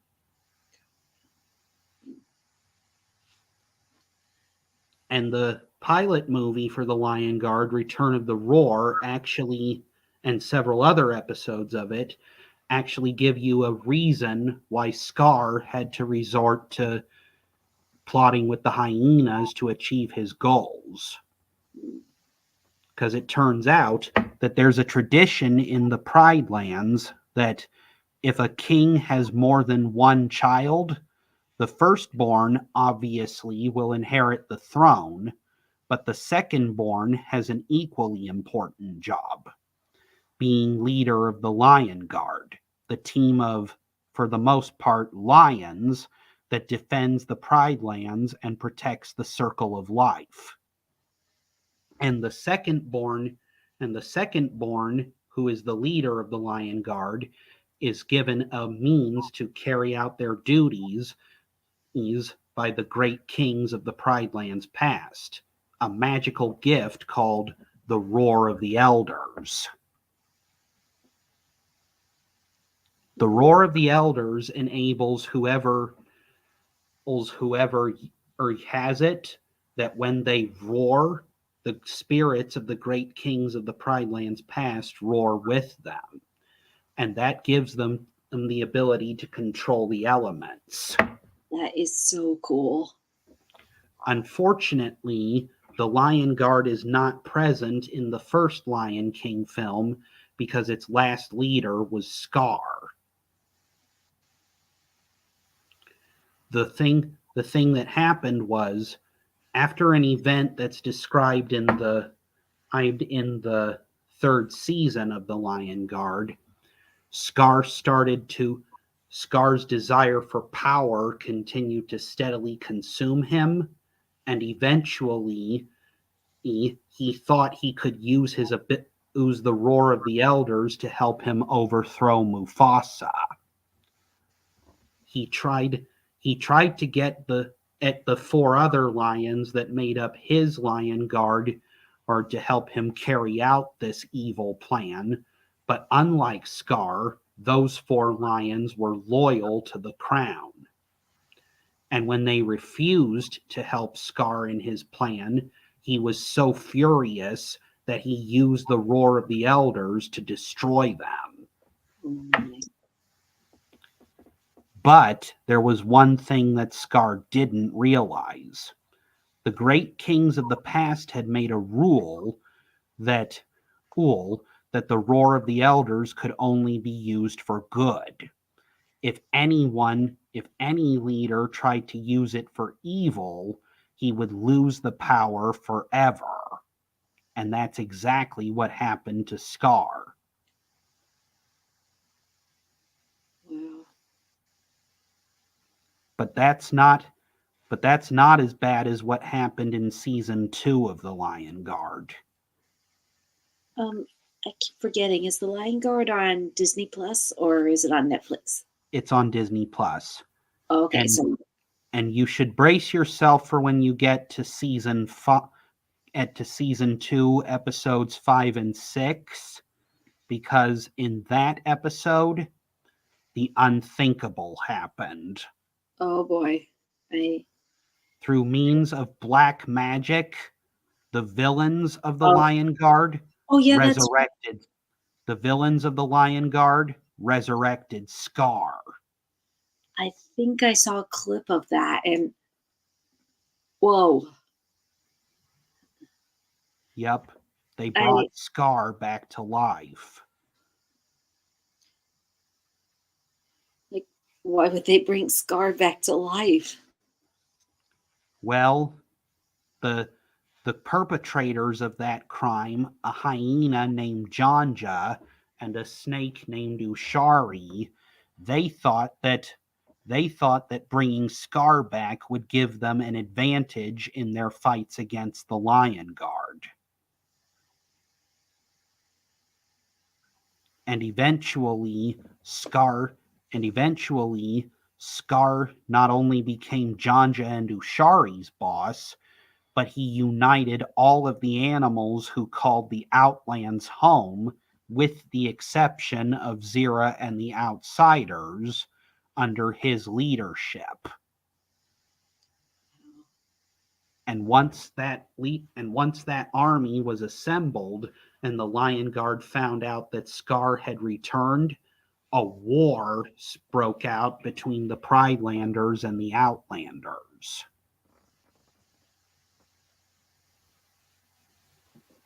But one episode of season 1 undoes explain to you how the Outsiders ended up in the Outlands. Do you want to hear? Well, I think I want to be surprised for it. In this case. Well, I will say this much though. It happened shortly after Scar was defeated, and Zira did speak the truth when she said that Scar had wanted Kovu to be his successor, but Simba told her that Scar was never the true king, and when Zira refused to accept that, she committed treason. So at least they finally did. So they did fill in the gap for that one, which makes me happy, because that was one flaw I did find with The Lion King 2, was no explanation on where Kovu came from or how he was basically Scar's heir. Like, they didn't explain that part. Yeah. But I'm glad the Lion Guard does explain it. So I may not bump it higher on the list, but I think it's good at number 3. There is also a nice surprise that you discover in season 1 of The Lion Guard. Not all hyenas are evil. There are actually good hyenas in the Lion King universe.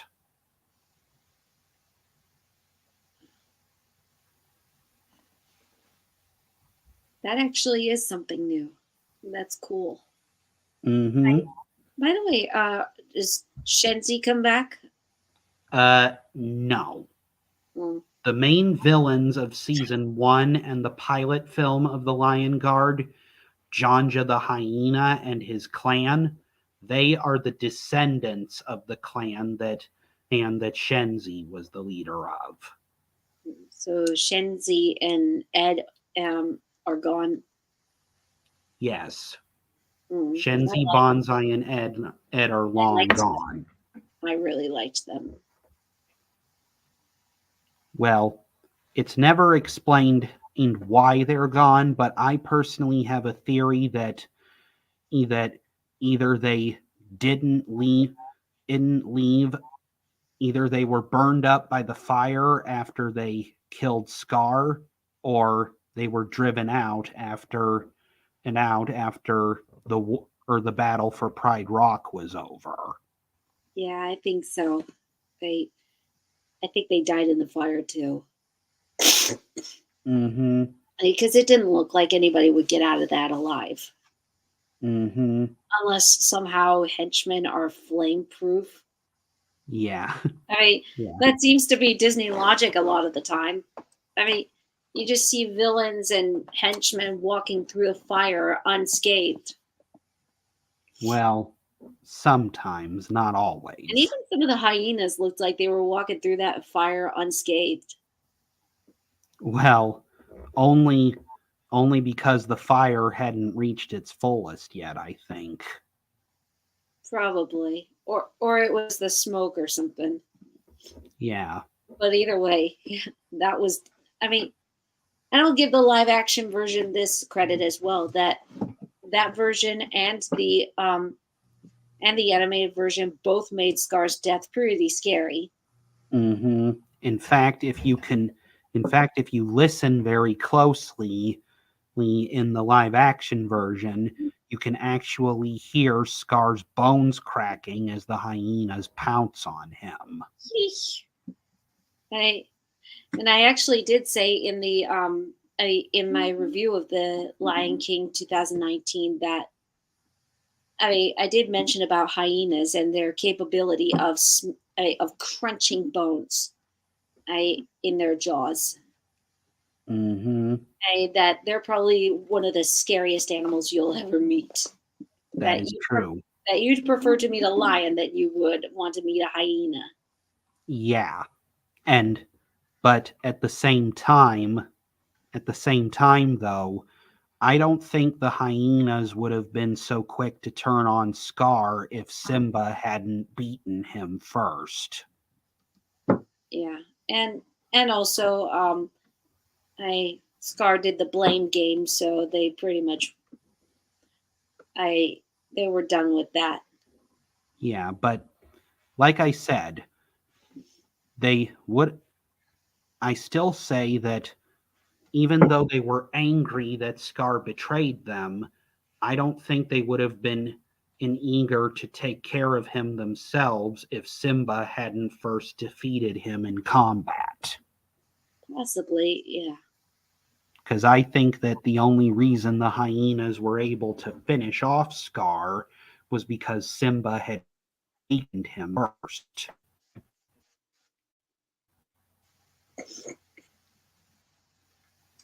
I think you froze for a moment.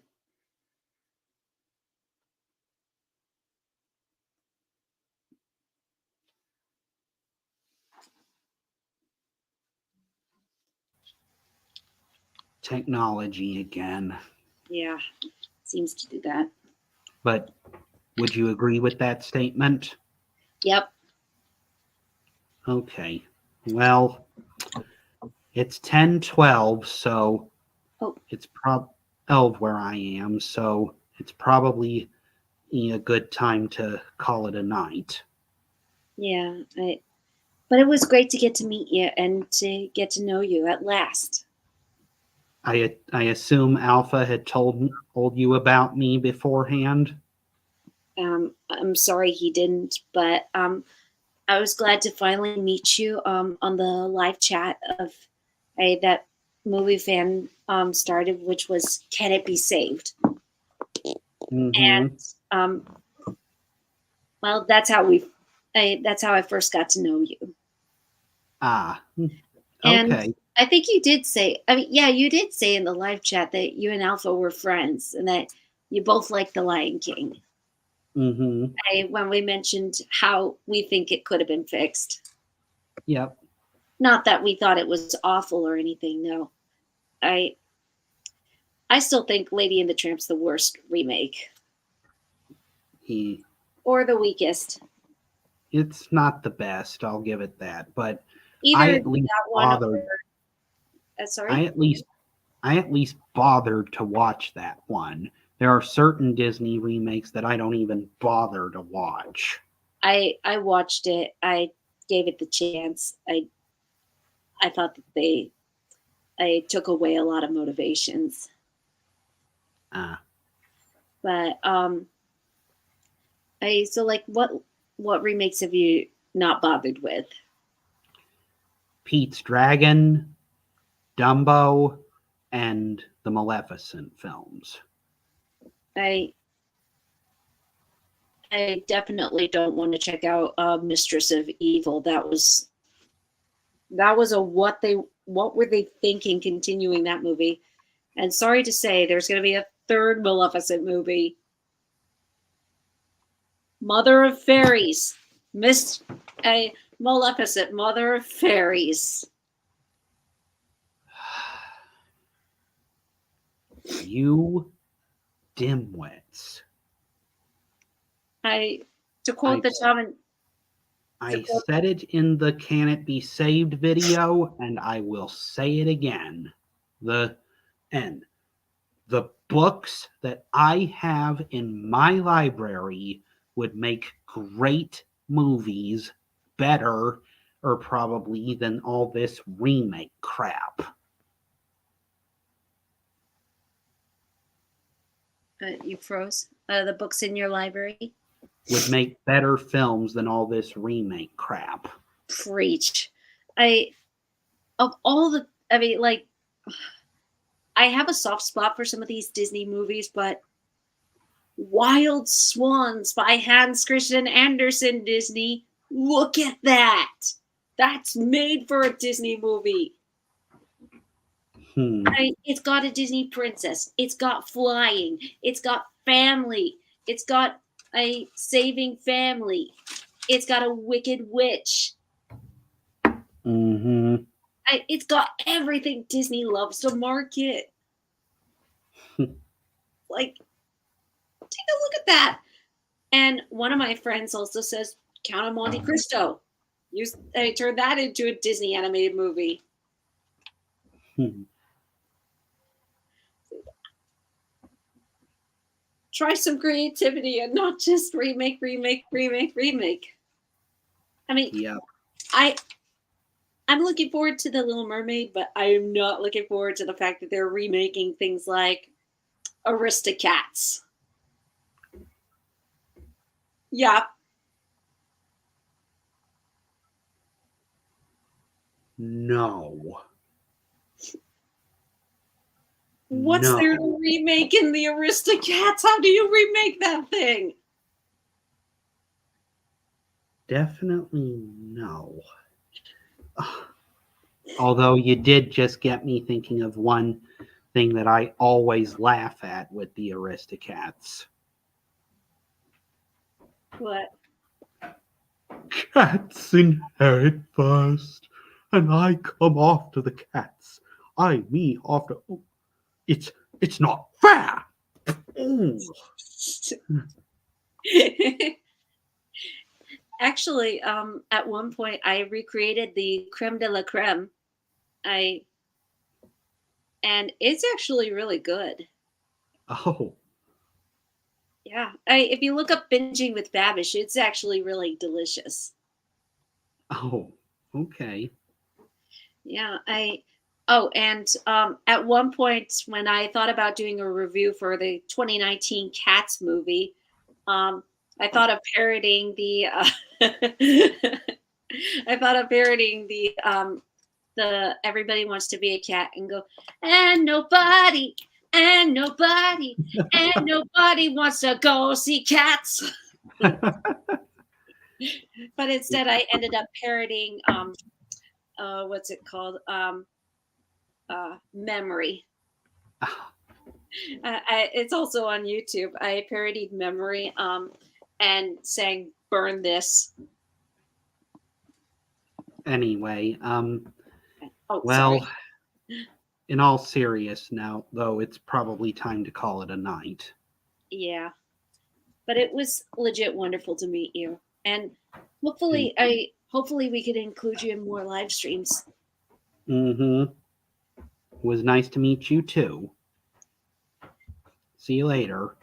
Hope you have a wonderful rest of the night and a wonderful week. You too. Right. I'll see you. Bye. Bye.